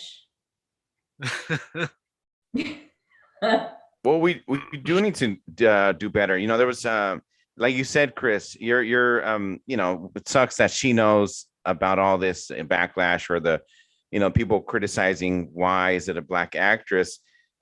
If you guys saw what is it, Star Wars with a her name was Kelly Marie Tran. She was an Asian actress. She played Rose in one of the Last Jedi. Yeah. She got so much hate. I don't know why. And I really have a hard time believing that she got hate. Like, I think maybe her character, like what? Yeah. What was it? What was the character, reason? I think it was more, I think it was a Star Wars Lucasfilm, issue, because her character was not, it was more like I don't know. She was just placed there just to be there. It was not fleshed out. It was not. She was just there. I liked her. She seemed cute, in the movie. I didn't. Nothing about nothing about her role in the movie like bumped me at all. Like what is this, or she's a bad actress, or like nothing really. No. But for some reason, I'm not like really critical. I'm not like a real like entertainment critic. I just know like I really liked it. It made me feel something, or it didn't. Mm-hmm. So I really don't go into things ever looking like what's the political message, or what's this, like what kind of message are they trying to send? Yeah. I don't really, just a lot of that stuff will just like, if I don't see an article about it, like that 2 million people dislike this, like I might not even think anything of it, to be honest with you. Yeah. I'd be like, oh, that's just Hollywood. It's been pretty common for Hollywood over the last 50, 60, 70 years to like, just like be pretty racially insensitive to everybody, like not only the audience, but like their actors, actresses, like they really don't care about anybody. Maybe that's the message about this. Like, we got to realize these people just do not care about anybody but themselves. Yes, because the character that played Finn in the movie, if you look at the John Boyega, if you look at the poster for Star Wars, the American posters, he's on there up front and everything. If you look at the Chinese poster for the Chinese market, he was removed. And Disney, Star Wars, they were fine with it. If they would have put their foot down, they could have said, no, he's one of the stars of the movie. But no, they want that Chinese market. I'm glad you brought that up, because that is just another, when I mentioned before, like just a collective eye roll. Like that eye roll is made up of 100 things. And one of those things is the fact that when they go to China and just be like, we're going to race all the black people. We're going to race all the gay people for China. Yeah. You know, like, so these people, these executives at Disney, they don't give a damn about any of this stuff. They don't care. They don't care about any of this stuff. So that's part of the eye roll, is just like the, you know, like happy for the actress, but like, come on, like these people just, like they think all this stuff through, you know. How does it feel to be an actor that gets erased from the poster, though? You know what I mean? Yeah, they don't care about him in that scenario. They're just like, well, what I think is that these people are so, it's like the banality of evil. Like, it's like they're just like, we better pay John Boyega more because you know, we're gonna have to take him off the poster when we go to China. Yeah. So we better pay him more because that's kind of humiliating, and we also want to pay him. Yeah. We also want to pay him more to like to just not say anything about it. Like put a clause in his contract that says he's not allowed to talk about the poster changes we made when we went to China. Yeah. And you're right, because I don't know if he has talked. I'm gonna look it up. I don't know. I guarantee you that I don't even, I mean, you know it's true. I guarantee you the part of his contract was like, yeah, don't talk about that, because it's going to come up. You're going to get asked about it. You need to move along. And like all the press junkets, when they ask you like, how do you feel that they deleted you from the poster in China? Like, your response must be, you know, no comment.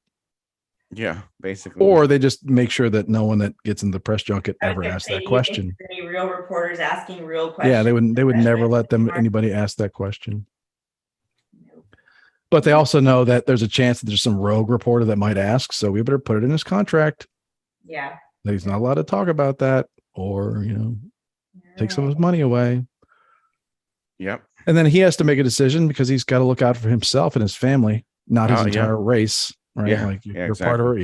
You're not responsible for your entire, you know, race or culture, whatever, you know, like he's got to look out for his family. So he should be like, yeah, I'll take that extra 10 million to keep my mouth shut.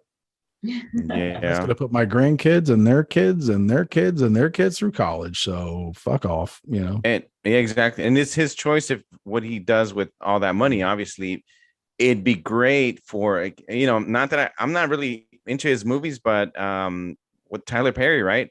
He's created a big company, and he has his own studio. I don't know if it's in Atlanta, and he's and he makes movies, you know, for the African. It's definitely on Martha's Vineyard. It's not in Martha's Vineyard. No. I don't know if they want him there. I wonder if he'd get deported from Martha's. He's allowed to own a house. Yeah. You know. Yeah. The Obamas are there, so they laid the precedent. So, yeah. He can visit. He can visit. Yeah, he can visit the Obamas. I think Martha's Vineyard. He has to have a sponsor when you go to the vineyard. I'm sure they have a really large, like the whole town is an HOA. You know. Yeah. Well, you know, there's a lot of jokes around that, but there's a show on Bravo called Summer. We're about to talk about that, aren't we? Yeah, we are. Summer House? Yes. And it's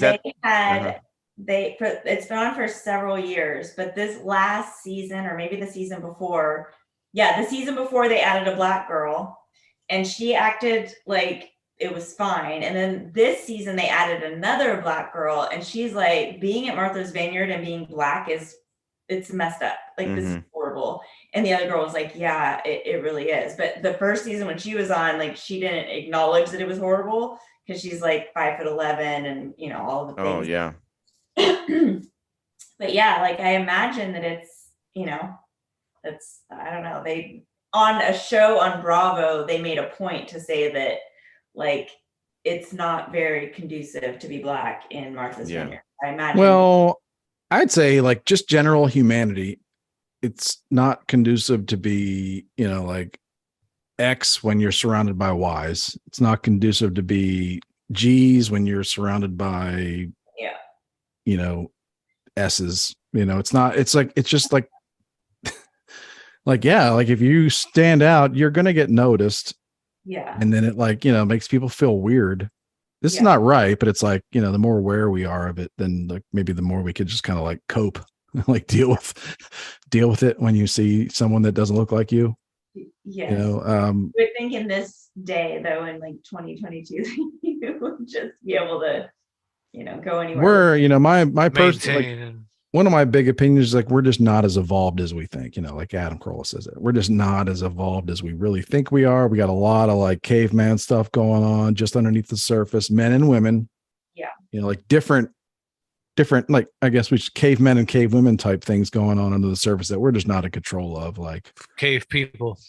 Let's do better, Chris. Yeah, sorry. Caves mixins. Cave X.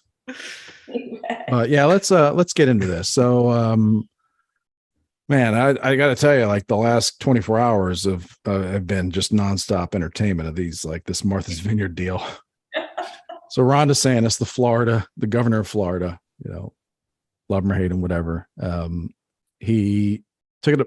I guess they passed some money in their budget last year to like transport illegals or migrants from somewhere to another place. So they paid to fly 2 plane loads of immigrants from Texas to Martha's Vineyard in Massachusetts.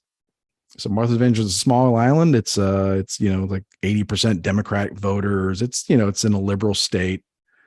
It's very elitist, and not there's probably people that live on that island like fishermen and bakers and restaurateurs and just hardworking folks, but it's also like an elite vacation spot.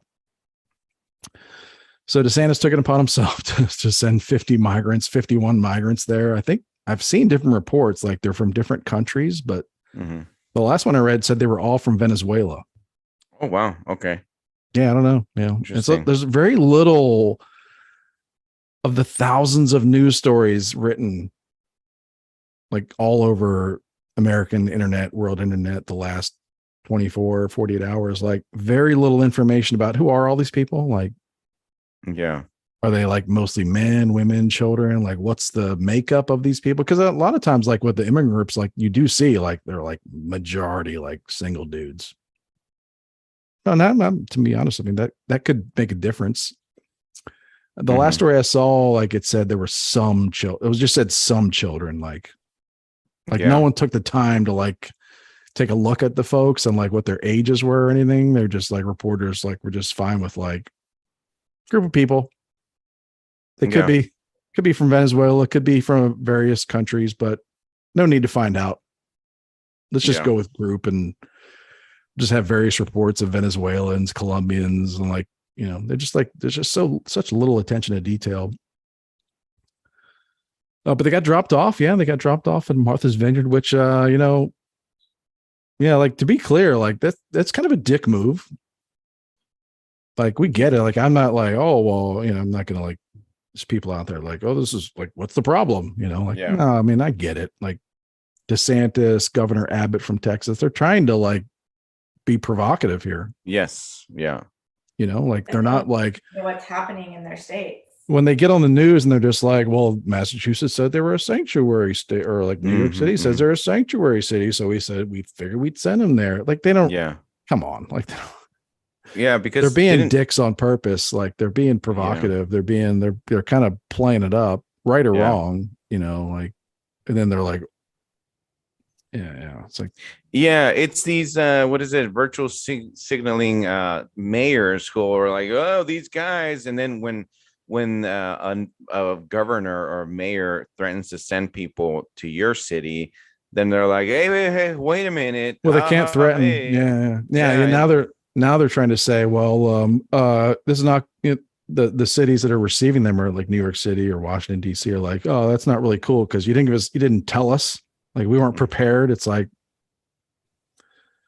okay, so let's rewind this a little bit. So we called you last week and said, hey, we got a serious problem. Can we offload like 1,000, illegal migrants or asylum seekers to your city? Is that cool? They're like, click. Alto. Like, it's going to hang up the phone. They're not going to be like, sure, thanks for the heads up. thanks for the week to get prepared. They're going to be like, no, what is this? Let's call the National Guard. Let's call the president. Let's call the FBI. Like, what's happening? You can't just send these people here. So they're being assholes, and they're just like, all right, let's see what happens. Let's see what happens when we drop off a group of asylum seekers. Like these are, and like a lot of conservative news outlets are calling them illegal aliens. These are not illegal aliens. These are asylum seekers. Mm-hmm. Yeah, which is different. And of course, people, if you just want to be let's be accurate. They're not illegal aliens. They've come here. They've registered. They've gotten some kind of paperwork. They've been released to show up at some time to prove that they are asylum worthy or whatever. That takes I've read that takes 3 years. So like, you know, and there's hundreds of thousands, like 300,000 plus of these folks that have come in like the last year that they come from countries that we say like Venezuela is a bad place or whatever, you know, the definition is. We say it's a bad place. So they come here from there. So they say we want political asylum, and we're like, okay, well, I guess we have to do that because we've labeled your country a bad place, and you've showed up at our door. And you know, like contrary to popular opinion, America is a great place, and people want to come here because we are kind and we do take care of people. Yeah. Like you can say cages, whatever, but is anybody starving? You know, no one's starving. You know, like everybody's like, no one's freezing to death, you know, in the camps and like the places where we have people. I'm sure there's things that go wrong, but like people, American people, soldiers, agents, government officials, workers, whatever, volunteers all over southern border, Texas, Arizona, like donate, give like a lot of themselves to help people. So anyway, I don't go spiel there. Like we take care of people. Yeah. Other countries are just like, we'll take care of you just to get you through here. Yeah. Oh, but, for sure. But please be sure, like get the hell out. Like, Mexico says to Guatemalans, like, you can come through here, but you need to get right to the border and get the hell in the US or get the hell out. Yeah. You know? But we're the ones that dehumanize people. Okay. I think there was a migrant a couple of years ago. I think she's Honduran, where it was when the caravans were coming, you know, one of the big ones. And the news interviewed her in, I think it was Mexico. And she said, you know, they're not, you know, we're here, our conditions, they're not feeding us well. They're feeding us beans and bread. And then a lot of people, she became, I think they called her Lady Beans or something like that, because they're like, oh, the horror beans. They're, you know, but she's complaining about the food that they're feeding her, I think, in Mexico. And then everybody, I mean, to be fair, you guys have a lot higher standard for beans. Yeah. Oh, you know I mean, man, you come here and you're like, these beans are trash, you Americans. You hillbillies. These, you know, the cans pre-packaged and all that stuff. But you got to buy beans in bags and then bags. Rehydrate You got to do the ones in bags. You got to weigh them, you know, in the supermarket. What is this? Bush's beans. Yeah. No. But yeah, and when the people say, you know, one party calls them pawns and the other one pawns. They're the pawns of the right and the left. So they are pawns for sure. Yeah. But they became pawns like when their local countries, governments collapsed and created situations where these people, like, you know, they're not coming here because they're like, oh, if I just show up, they're going to give me an iPhone. It's like, no, they're coming here because it's like, we would like the opportunity to work without the threat of being murdered, you know, by a cartel or by a corrupt government. Like, like you Americans, you think you're corrupt, but your corruption is like a lightweight for us. Yeah. Like we can handle your corruption because our corruption is like, you know, if someone shows up at our village and like, you know, just like starts macheting people and there's no recourse whatsoever. And they show up here and they're just like, wow, there's like legal recourse. Like what? Yeah. Like you giving me rights? It's amazing. Anyway, like, you know, it's like, yeah, there's a lot of things online about like, oh, it must be so dehumanizing to like be put on an airplane, put on a private jet and flown to Martha's Vineyard. Oh, okay. Yeah, I'm sure. Yeah. I feel like it's dehumanizing to like wade through the Rio Grande with your baby, you know, or like maybe or like, a coyote to get across. Oh, yeah, like flee, sure. like to be in a life position where you have to like sell everything you own to pay some criminal, to like put your trust in some criminal to like bring your family somewhere. Like that's man, that's like, you know, that like, will eventually ask you for more money, because that happens a lot. I think I know Ed Calderon talks a lot about that. Who, you know, he's on Rogan a lot, and he's on Adam Carolla, you know, a couple I times love a that year. guy. Yeah, and he's very familiar with you know, Mexican police and the cartel and the trade, and you know, coyotes and have been so accurate. He was on like in 2019, and his predictions were so accurate. And it's so dangerous from what I understand. And I've heard, I've know people that have crossed the border like that through coyotes. It's not like it was before. It's more dangerous now because it's controlled, a lot of it, by the cartels, you know, the borders and stuff like that. So now they have to, the migrants have to pay the coyotes, coyotes have to pay off the so and so, and then it's so dangerous, especially when, you know, women, from what I hear, I mean, all these activists out there, if I say, oh, it's dangerous, then I know people that would say, oh, would you don't want them to come? No, I'm just saying it's dangerous. It's dangerous. This is just a terrible situation, period. Like, I don't know, in other parts of the world, when there's like a huge group of people, like it doesn't like, just imagine everybody's gray, like there's no color, like just any other part of the world, and there's a huge group of people like fleeing one area for another and like putting themselves in really bad conditions to like flee. Like, you'd call that a humanitarian crisis. That's why whenever I hear, wouldn't you call it that? Like, if this was happening in Haiti, or, you know, some South American country, or like in Europe, they'd call it a humanitarian crisis, you know. But what I'd love for Ron DeSantis to like get a couple of charter planes and like go to Ukraine and get 50 Ukrainians and drop them off in Martha's Vineyard and see what happens then. Oh yeah, exactly. See if there's a different reaction. Yeah, like, at the same time, come on in, we love Ukrainian food. Oh, my great grandmother, you know, best friend was Ukrainian. Come on in. Yeah, I don't know how they would react. You don't look threatening at all. Yeah. You look like me. You look like my grandmother. Like, come on in. Yeah. In my neighborhood, we have the Nextdoor. I don't know if you guys have Nextdoor app. Oh yeah.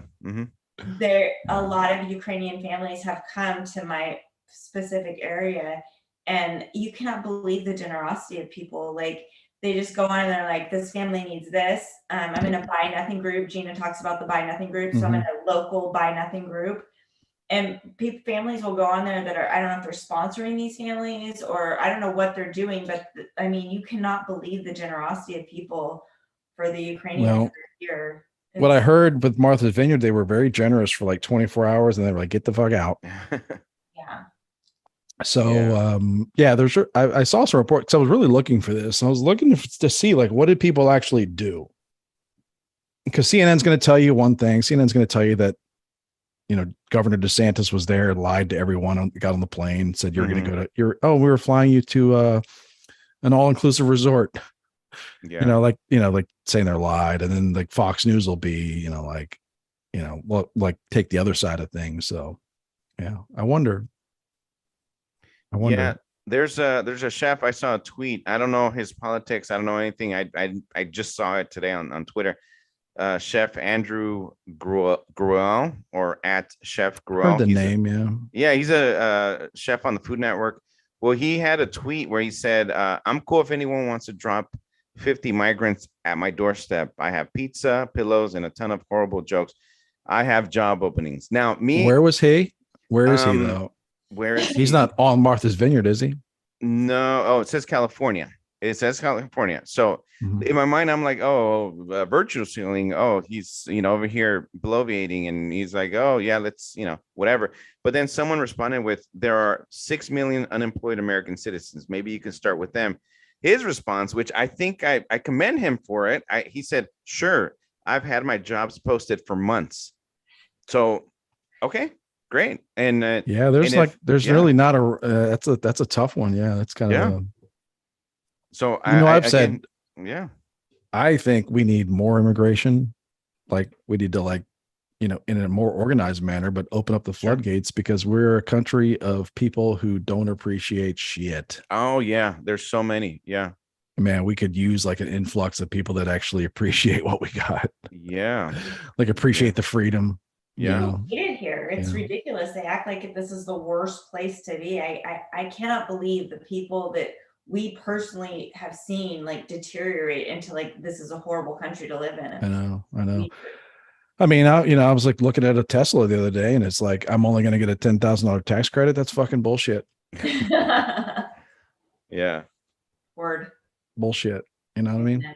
Like, what is up with this place? And then all of a sudden, and I see like, you're handing out free needles in San Francisco, man. Yeah. I'm just kidding. I don't want to buy a Tesla. I'm reading his tweets, Chris, and then same guy says Martha's Vineyard just missed an opportunity to become the most sought after restaurant destination on the East Coast, which I agree. Back to microwave fish, hot dogs, and steamed broccoli. I'm always like, what I want to know when things happen. This is really like a really vanilla I want to know, what do people do? Like, how do they react? Okay, Martha's Vineyard, I'm sure you're all for open borders, and you just have, I mean, on the nightly news, your hearts are just melting for these people, right? Like coming across the border and risk it. And then the 50 of them show up and you're just like, what the? Oh, we're not prepared for this. We have homelessness. We have homelessness on Martha's Vineyard. 50 people. 51 people. 51 Quana. All right, 51 people. That 51st one might have been real. I feel like I've been in a Chick-fil-A that had more than 51 people. Around here after a sport, after like a football afternoon, there's like 100 people in Chick-fil-A. Exactly. So, but like, it's like 50, and they were just like.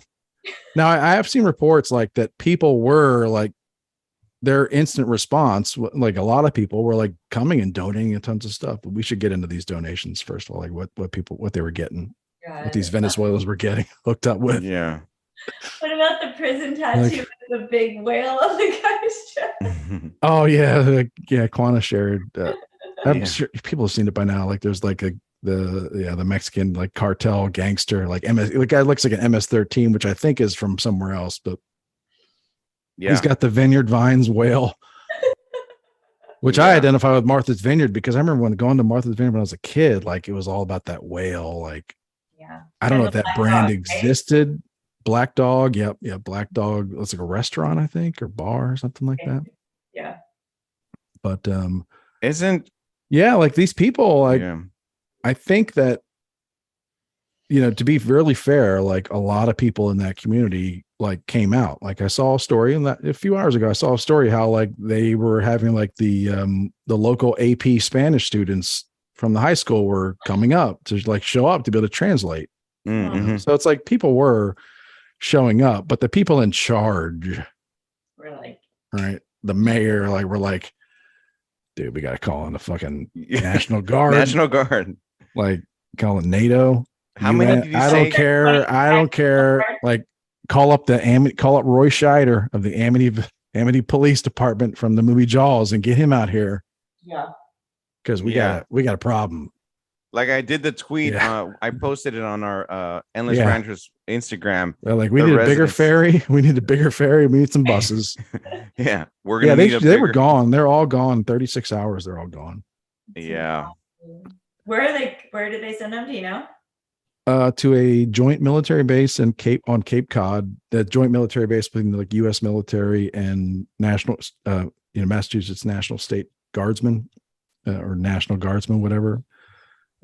So a military base, a joint military base. Yeah, but hey, that's Manny's type. Don't worry, base. Because they were all told you can't stay here, but you can voluntarily go with us to this military base, and all 51 of them were like, okay.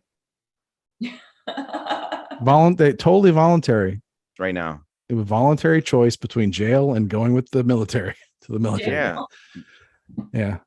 But yeah, like the people, like I really do think, because there's two levels. Like there's people that are just like, I got to do something. So I'm going to like bring some blankets and whatever. And I'm going to get some lobster tails out of the freezer.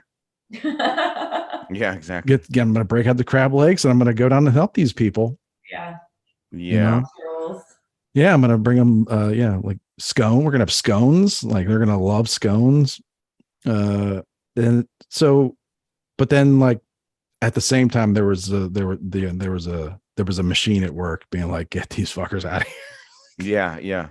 Like we can't have this. We cannot have this place. Like the homes that are on Martha's Vineyard, like you just can't. Like I watched another Bravo show where they had like the East Coast Bravo ladies.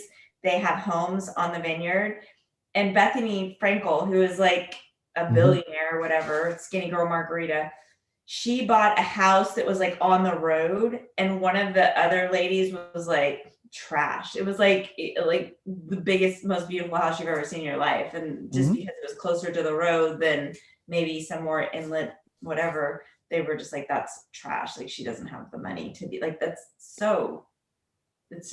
great that they I haven't been there in 35 years now, but when I was a kid, my stepdad worked for Focus, which is Focus on Christians and universities and students, and schools, right? So it was like high school and college kids. And this group had a piece of land on Martha's Vineyard. And like my stepdad was a counselor there. So we would go there for like multiple summers. We'd go there all summer. Amazing. And stay in this like A-frame cabin on a lake, on like a pond or whatever. It was like, I mean, it was like literally like perfect. Like this was like, this place is like picturesque, like a Norman Rockwell. Preserve, yeah. And they're like, and I went to bed. I guess it was last night. I went to bed last night. Like I got on my hands and knees and I was like, please God, let me wake up tomorrow morning and have there be pictures of like a unlicensed hot dog cart vendor, like Vineyard Haven, I think is like the main port on the island.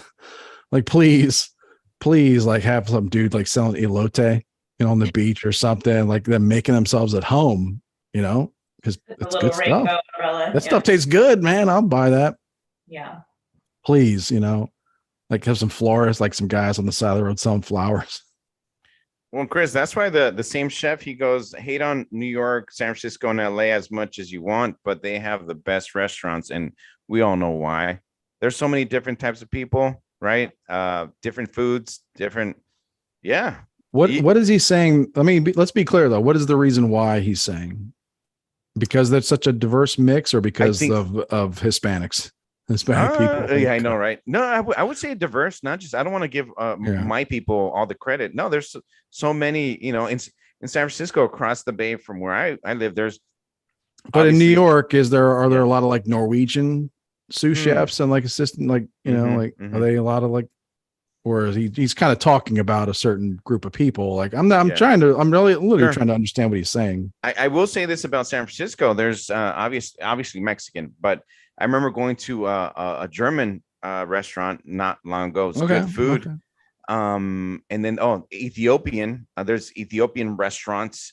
Obviously, there's sushi. The Japanese. There's a few popular Chinese stuff. So at least in San Francisco. Please go on and list all the different food.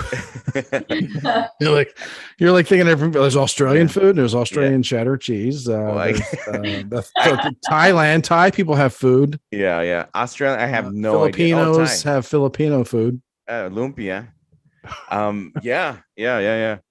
I don't know about Australian, but no, there is a big mix.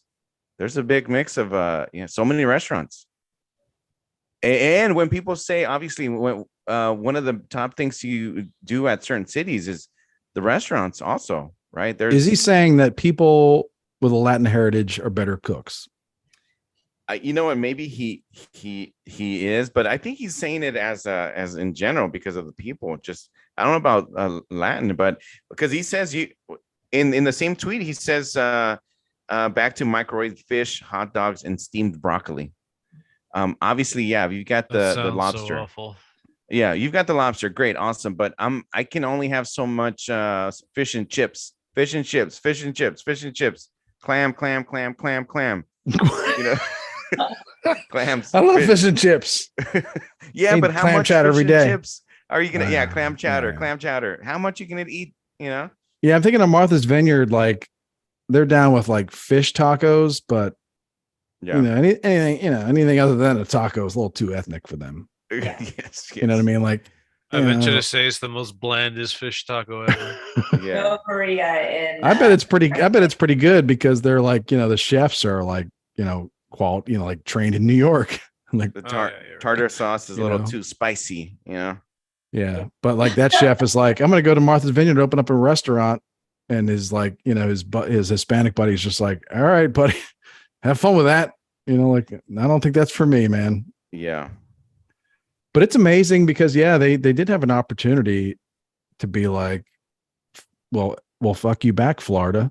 We're gonna take care of these people. These are the luckiest 51 people on the planet on this earth, you know. And they're like, nope, no, get them out of here. They're gone so fast. And I swear, like I spent this afternoon, I was like looking because I was really curious. I was kind of surprised. Like, you got to tell me that out of this entire island of people, like not and 51 migrants, not a single person on Martha's Vineyard was like, I have room. Mm-hmm. Yeah. You think that a lot of those houses, they're summer houses, They're so empty. They're half of them are empty. Time to ship them. Had they shipped them later into like the winter months, the house. No, Tim Pool does like some news videos throughout the day, and he did a good one today because he was looking at like the prices of homes on Martha's Vineyard that are for sale, and he was also looking at all the all the Airbnbs that were available. Yeah. Available. Yeah. Airbnb could have been like just like Airbnb does. Sometimes they take over, right? They take over based on their beliefs and like what's right and wrong. The Airbnb could have taken over and been like, no, Obama, you will not just. We're going to take over your guest house and rent it out. Do you think that's because they were asylum seekers and not illegal? Well, I think it's. I don't know. I think on Martha's Vineyard, I don't think they see the difference. I think they're just like, you cannot be here. Yeah. Like, why not? End of conversation. Yeah, exactly. Yeah, but why not? Yeah, a lot of resources, a lot of deep pockets, a lot of deep freezes with food, and you know, like I said, a lot of lobster tails there. Wasn't that lady in that video? Didn't she say we already have a she did. crisis? Well, you know what? If we had a media in this country, they would really dive deep into this because we do have a housing crisis. They do have a housing crisis on we need more because homes. she said the people that work on this island, so the people that come to that island and service the Obamas and Larry David and all their best friends, that, you know, the people that come there and like fix up their places and like work the restaurants and like, you know, do all that, they can't live there. They take a ferry every morning and they take a ferry back home every morning. Yeah, for sure. Right.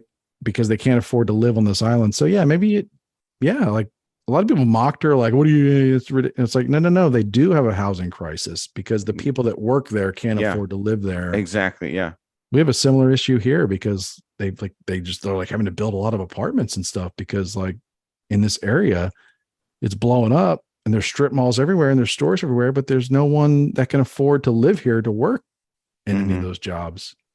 So you go to, like, I'm not even joking. Like you go to Wendy's in this area and it's like, you're going to be in the line for like 25 minutes.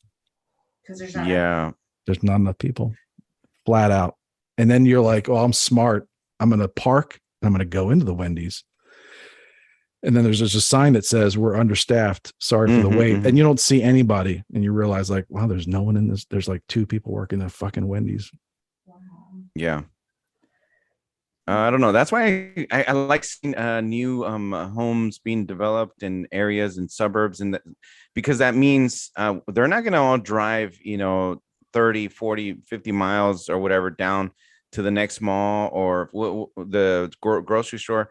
when we see new neighborhoods and new small towns, and we see new stores, new whatever, little bit, I forget who it was who said, I was listening to a podcast.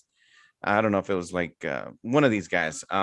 There's so much space. There's still so much space in the country. Now I get it. People may not want to see more people move here. I get it, but there's still a lot of space. There's so much space. Yeah. So I think some people need to calm down.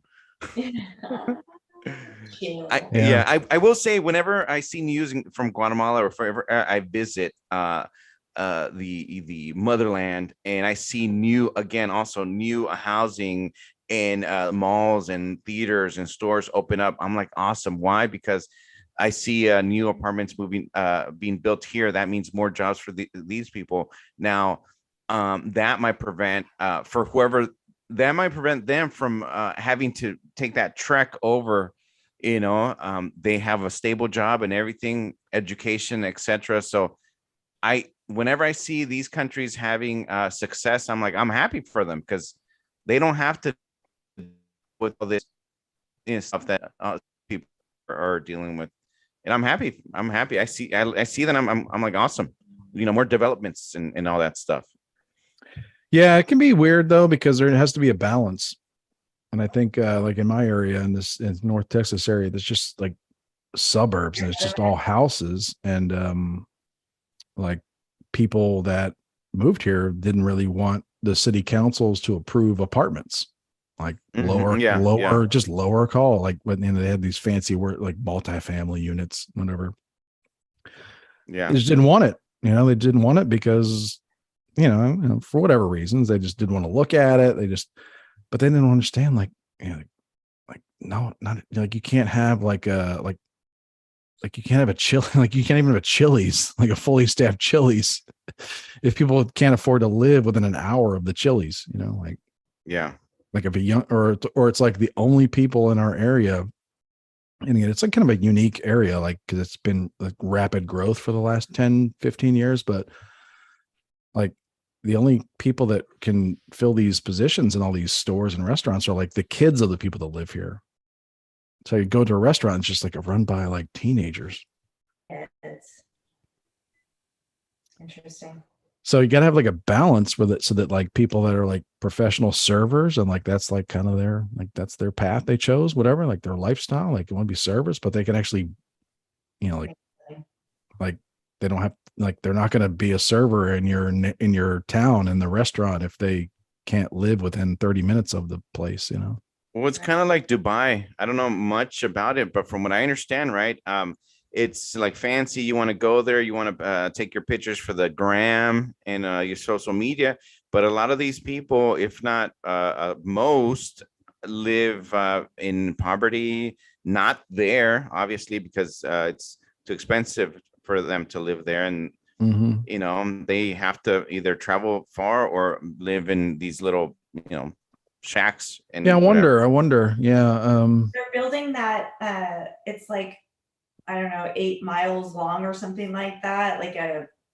Do you know what I mean? What I'm talking about? Yeah, they're building some crazy stuff over there. We gotta have Enoch and back. The wealth is unreal. They have a new Bravo series called The Real Housewives of Dubai, and it's the wealth is like nothing I've ever seen. Like it's really fascinating, and I think that like kind of as like a really amateur futurist. Like I like thinking about like what's it going to be like, like they're on the cutting edge. Like we're nothing, like we're not, like we're far behind now. They do the cloud seeding over there. No, it's not. Yeah, I don't want to say it's not like the Sheikh that's doing it. The Sheikh is hiring American and European firms to like do all these things, to like do the cloud seeding and like to build the buildings and design them all. They're hiring Japanese people and Americans and Europeans to do all these things, but like they're really like, I mean, they're like, I guess they're not sitting on all the money. They're just like, let's build like a crazy 8-mile city.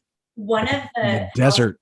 Her husband was buying her a Bentley, and I guess the lower your license plate number is, like the more it costs. And like he paid a couple $1 million for her to have a low number license plate on her Is car. Baller. Is there Yeah, like a Real Housewives of Mumbai, like in India? Salt Lake City and Dubai are like the ones that I'm most fascinated by. Okay, Like, but is there one in India yet? not yet. No. Okay, Yeah. we can. We'll talk about that. We'll wait for anyone to get on that. Because they get some crazy rich people there that like build themselves like high rises in the middle of like. Yeah. There's some Vice documentaries about that. Like they drive supercars around like slums, and they build these like crazy like 20-story high rise houses for themselves. Because it's just like the money they have is like, it's been like a Rockefeller in the early 1900s. Like just right. No one has like this kind of the wealth. Gulf is like so huge. Like no one has that anywhere near the kind of money you have. Yeah.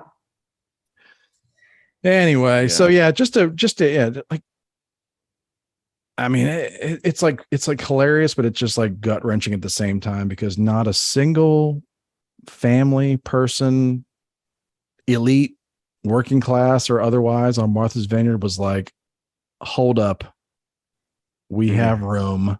Yeah. Jimmy went to college in the fall, just went away to college. We have a room. Mm-hmm. Yeah. We have a basement. We have plenty of food. We have this. We have that. We have all these resources. Not a single one was like, hold up. Yeah. Come on in. Happened on Gilmore Girls, and everybody took somebody in. Oh wow. Yeah. Yeah. It wasn't illegals, but there was like a fire and an inn, and everybody sure. was. Okay. But they all look like each other. These are all preppy yuppies they took in. Yeah. Heroes. Those heroes. Even for selfish heroines. Even for selfish reasons, someone could have done it. Even for selfish reasons, for I was literally like looking for evidence that one family or one person on Martha's Vineyard was like saw a family of 4. Yeah. And was like, I have a 4,000 square foot house on the beach, and it's just me. I have a room.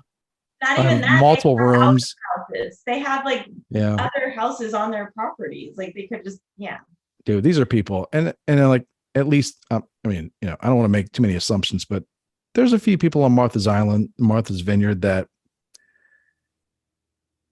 they didn't work a union job for 30 years and then retire and buy their beach estate. Yeah. Like it was a gift. Yeah. Oh, for sure. Right? Yeah. It wasn't even something they worked for. And I'm not like, again, from my point of view, it's like, this is mine. I don't owe you anything. So this is my border, my but I don't claim to be a bleeding heart, liberal either, so yeah, not a single person was just like, man, I'm so lucky. I should, maybe I should extend my luck. Yeah. To one person.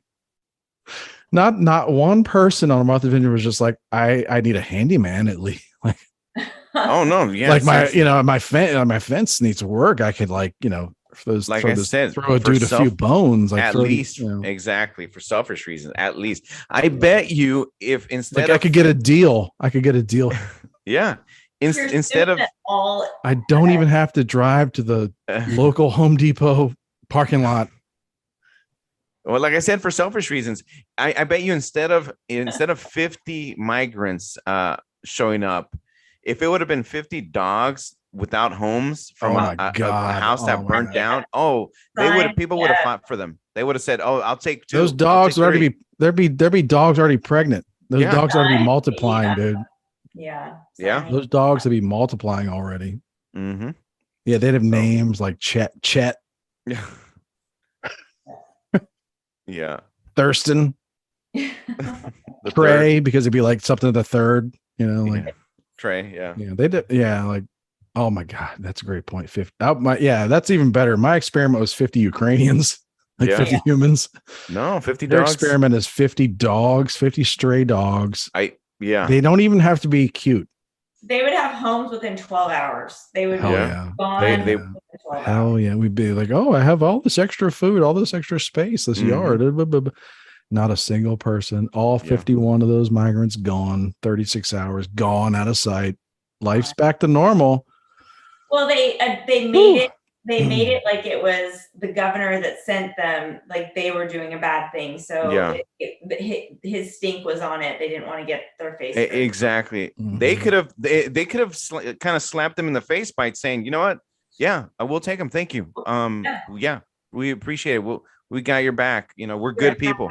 Take these people in and make exactly. We can wrap up. We can wrap up with that subject, but but you know, yeah. Back to the beginning. You know, like, they don't care. They don't care about these folks. You know, they don't care about these people. They only care about brown mermaids. That's right. That's right. Well, maybe the Little Mermaid 2, maybe Little Mermaid 3. Yeah. When they get a Hispanic, Latina actress in there, like maybe then, like the people of Martha's Vineyard would be like, maybe I can take these people in now. Look at this. They seem so familiar to me now, their ways and their culture. But yeah, they're all gone. They're just gone. I mean, if we had a real media, they would dig into things like the real housing crisis when the people that work for those people can't afford to live anywhere nearby and have to take a ferry across to get on the island, or they have to be roommates with 6 people, or man, it's weird because I actually also searched to I wonder if I had I was wondering if since this began, if Barack and Michelle Obama, residents of Martha's Vineyard, had any public quotes, during this time period. No, not a single peep. No. I was curious, because I thought maybe they'd be rushing back to their Martha's Vineyard vacation home to open it up for these 50 people. Yeah. Yeah. Because I bet you they've had a party there before with more than 50 people. Just a guess, Maybe during COVID. Wasn't that during COVID? I don't know. It was. But I think that maybe the vacation home they were staying in Hawaii was a little bit too far away. Yeah. You know what I mean? Different time zones. It's so far. Yeah. So I'd say, how can they keep track of how can they keep track? It's all right. It's disgusting. And it's we're and I also admit that this is we're talking about something 20 degrees away from where the real problem is, which is whatever policies there are that make the countries they're fleeing from such horrible places to be. Yeah. And I wouldn't be surprised if our policies American policies kind of make it that way too, Our dirty. So I wouldn't be surprised if it's kind of hey, y'all kind of keep taking advantage of other countries. And so when things go bad there, they send all their, their poor people your way. It's you just have to deal with it. Yeah. Well, we can't solve all the world's problems tonight, can we, Manny? No, we can't. So what do we got to do? Got to take it 1 week, 1 day at a time. I don't know. I was about to say 1 week. 3 days at a time. 3 days, fool. Yeah. 9 days at a time. 9 days. All right. Anything else, Chris? I don't think so. I hope we change some hearts. But wrap it up quick, or there'll be more. Yeah. Oh yeah, it was 125 National Guardsmen to get. Massachusetts called up 125 National Guardsmen to take care of 51 migrants. Ugh, man. They didn't know what they were going to get because there was a lot of brown people in one spot. So they had to have their backup.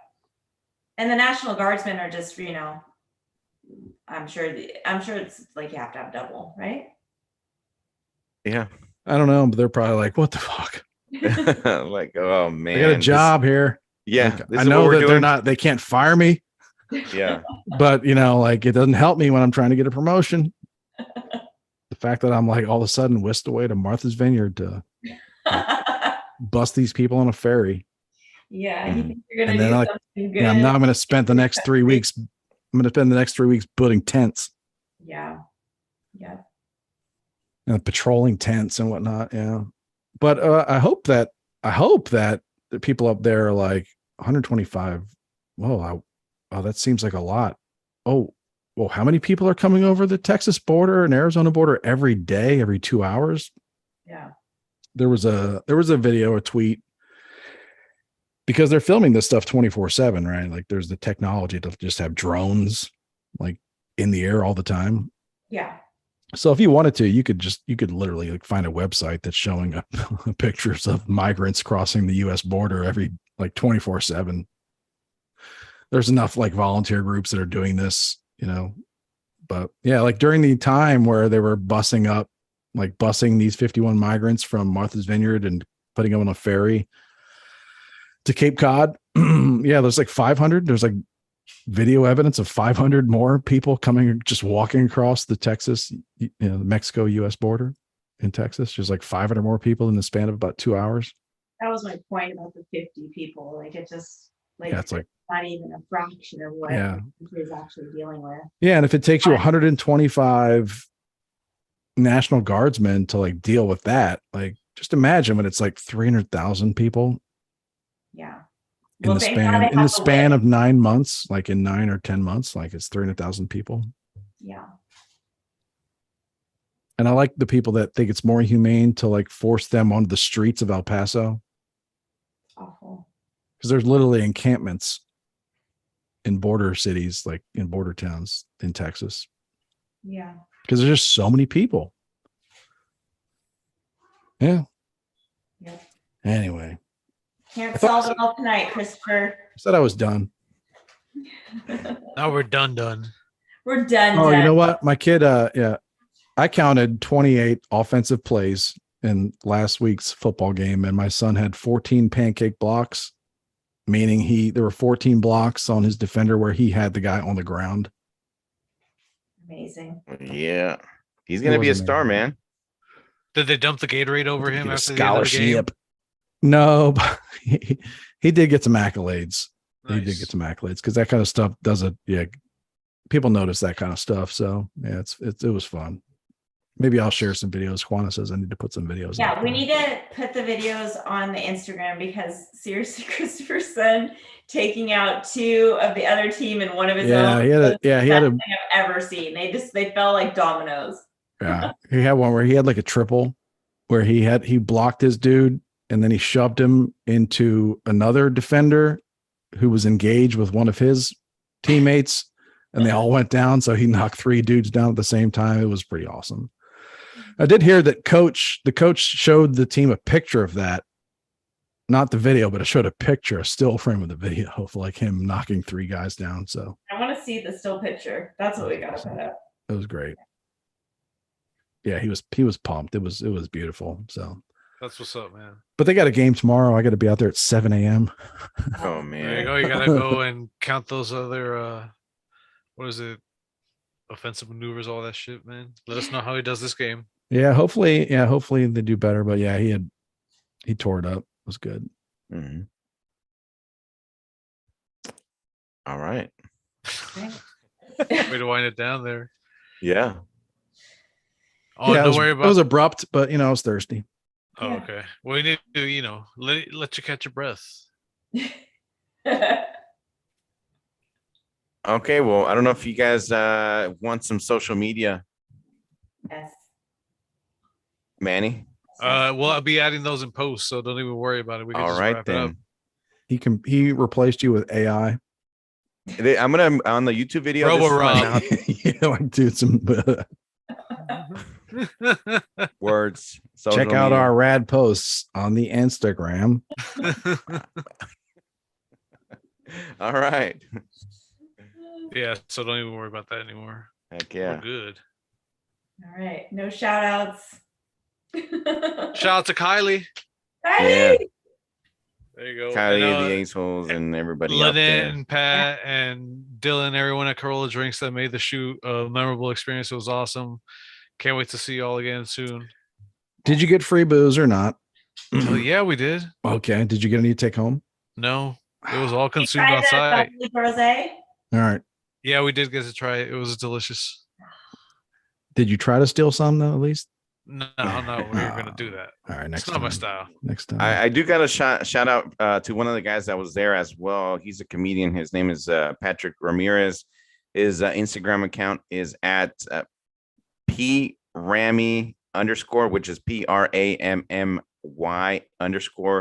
He's a funny dude. He's got his Instagram, and he does comedy. He was there. He was shooting with us, and he was a cool dude. And shout out to him, and follow him as well. Nice. Yeah. PRammy_. Yeah. 2 M's. _. Patrick Ramirez, comedian. Yeah, Patrick. Yeah, that's right. Good deal. Yeah. What was your favorite beverage at this get together? This is rosé, man. What are you talking about? That's what I'm talking about. The rosé is good. A lot of it was. Was it all about that? It was just flowing. The rosé. Did they have? It wasn't really flowing. It was more like. Well, yeah. By the end of the shoot, it was kind of flowing. It was going all over the place. Actually, it was like Did you guys do any bottles like? Shoot? There was a lot of that. We didn't, but there was a lot of that. Yeah. So fun. And a lot of it, was all over us as well. So maybe we'll see. If sounds very erotic. Yeah, a little bit.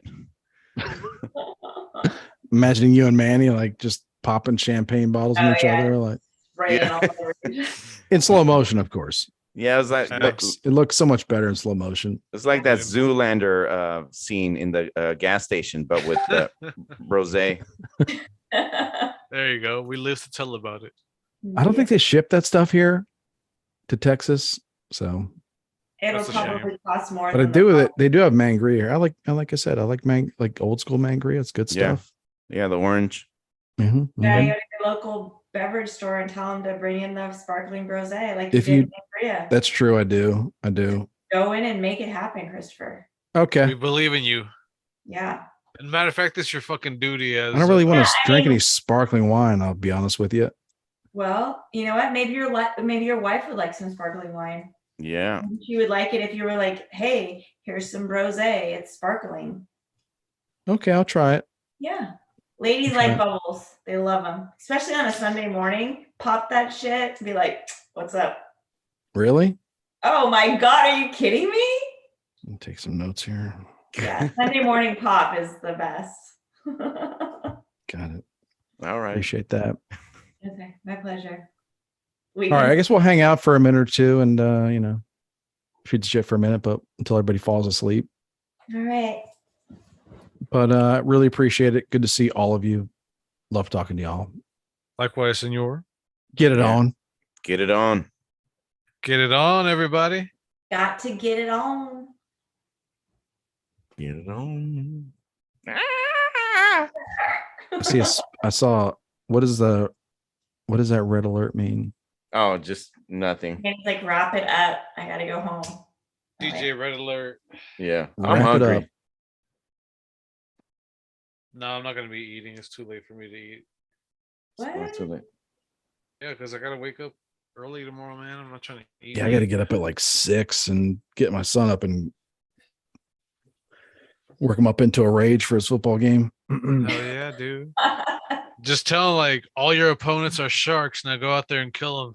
Here's what I tell him. I tell him like, you do this is how it starts in the car. Just like, hey, you realize the other team, they probably think they're going to win today. I just let that sit for a minute or two. Like, how do you feel about that? Like, they think you're a bunch of chumps. Like, is that okay with you? Is that okay with you? Yeah. So no, actually, I don't really have I've learned like he's really like very businesslike about it. He's kind of like he doesn't get it like himself worked up. He's just like my form. Like, here's the position I got to be in, my 3-point stance here. I got to explode from the legs, like here's where my power comes from. Like, here's where my hands need to go. Like, I need to be quick. And like, he's just thinking about like the execution of it. But we'll see. We'll see.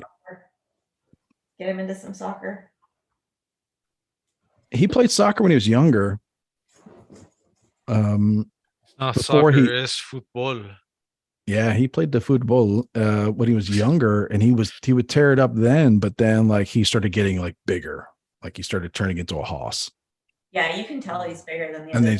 then it's like then he's not as you just then it's like now there's some other like he was really good when he was like a wiry, really fast. But now like it's different. Too thick. I don't know. It's weird because I was like when I was a kid, like his age, I was really wiry. You know what I mean? Like I wished I was like bigger. No, his body shape is. I wished I could like throw my weight around a little bit. You know what I mean? Yeah. But I was always like, I'm really skinny, and like someone could just push me over. And he's under 10. Is that? He's 10 now. He's about to turn 11. Okay, but he's playing U10, right? Mm-hmm. Yeah. He was 10 when the league started, when the season started. So. Gotcha. Just fun. Yeah, it's fun. So fun. Kids. What are y'all doing tomorrow? You got to get the boy into some sports. Yeah. Quana, you got big plans tomorrow, Quana? You got a date or something? No. Oh, yes, I do have a date tomorrow. Whoa. Hell yeah. Woo-hoo. It's with my husband, but I'm excited just the same. So. Oh, Right on. okay. That's All right. good. Robbie and me are like, Well, yeah, I'm not. I can't see myself dating. I don't know. I don't know. We'll see. My life is complicated. I mean, sorry. Kylie's watching. I'm like, yeah, awesome. Yeah. Oh my God, I love your Care Bears. Yeah, it's for the date. Yeah. I'm sending love to all of you guys out Quana, there. please come on. Oh, you guys are the sweetest. Yeah. All right.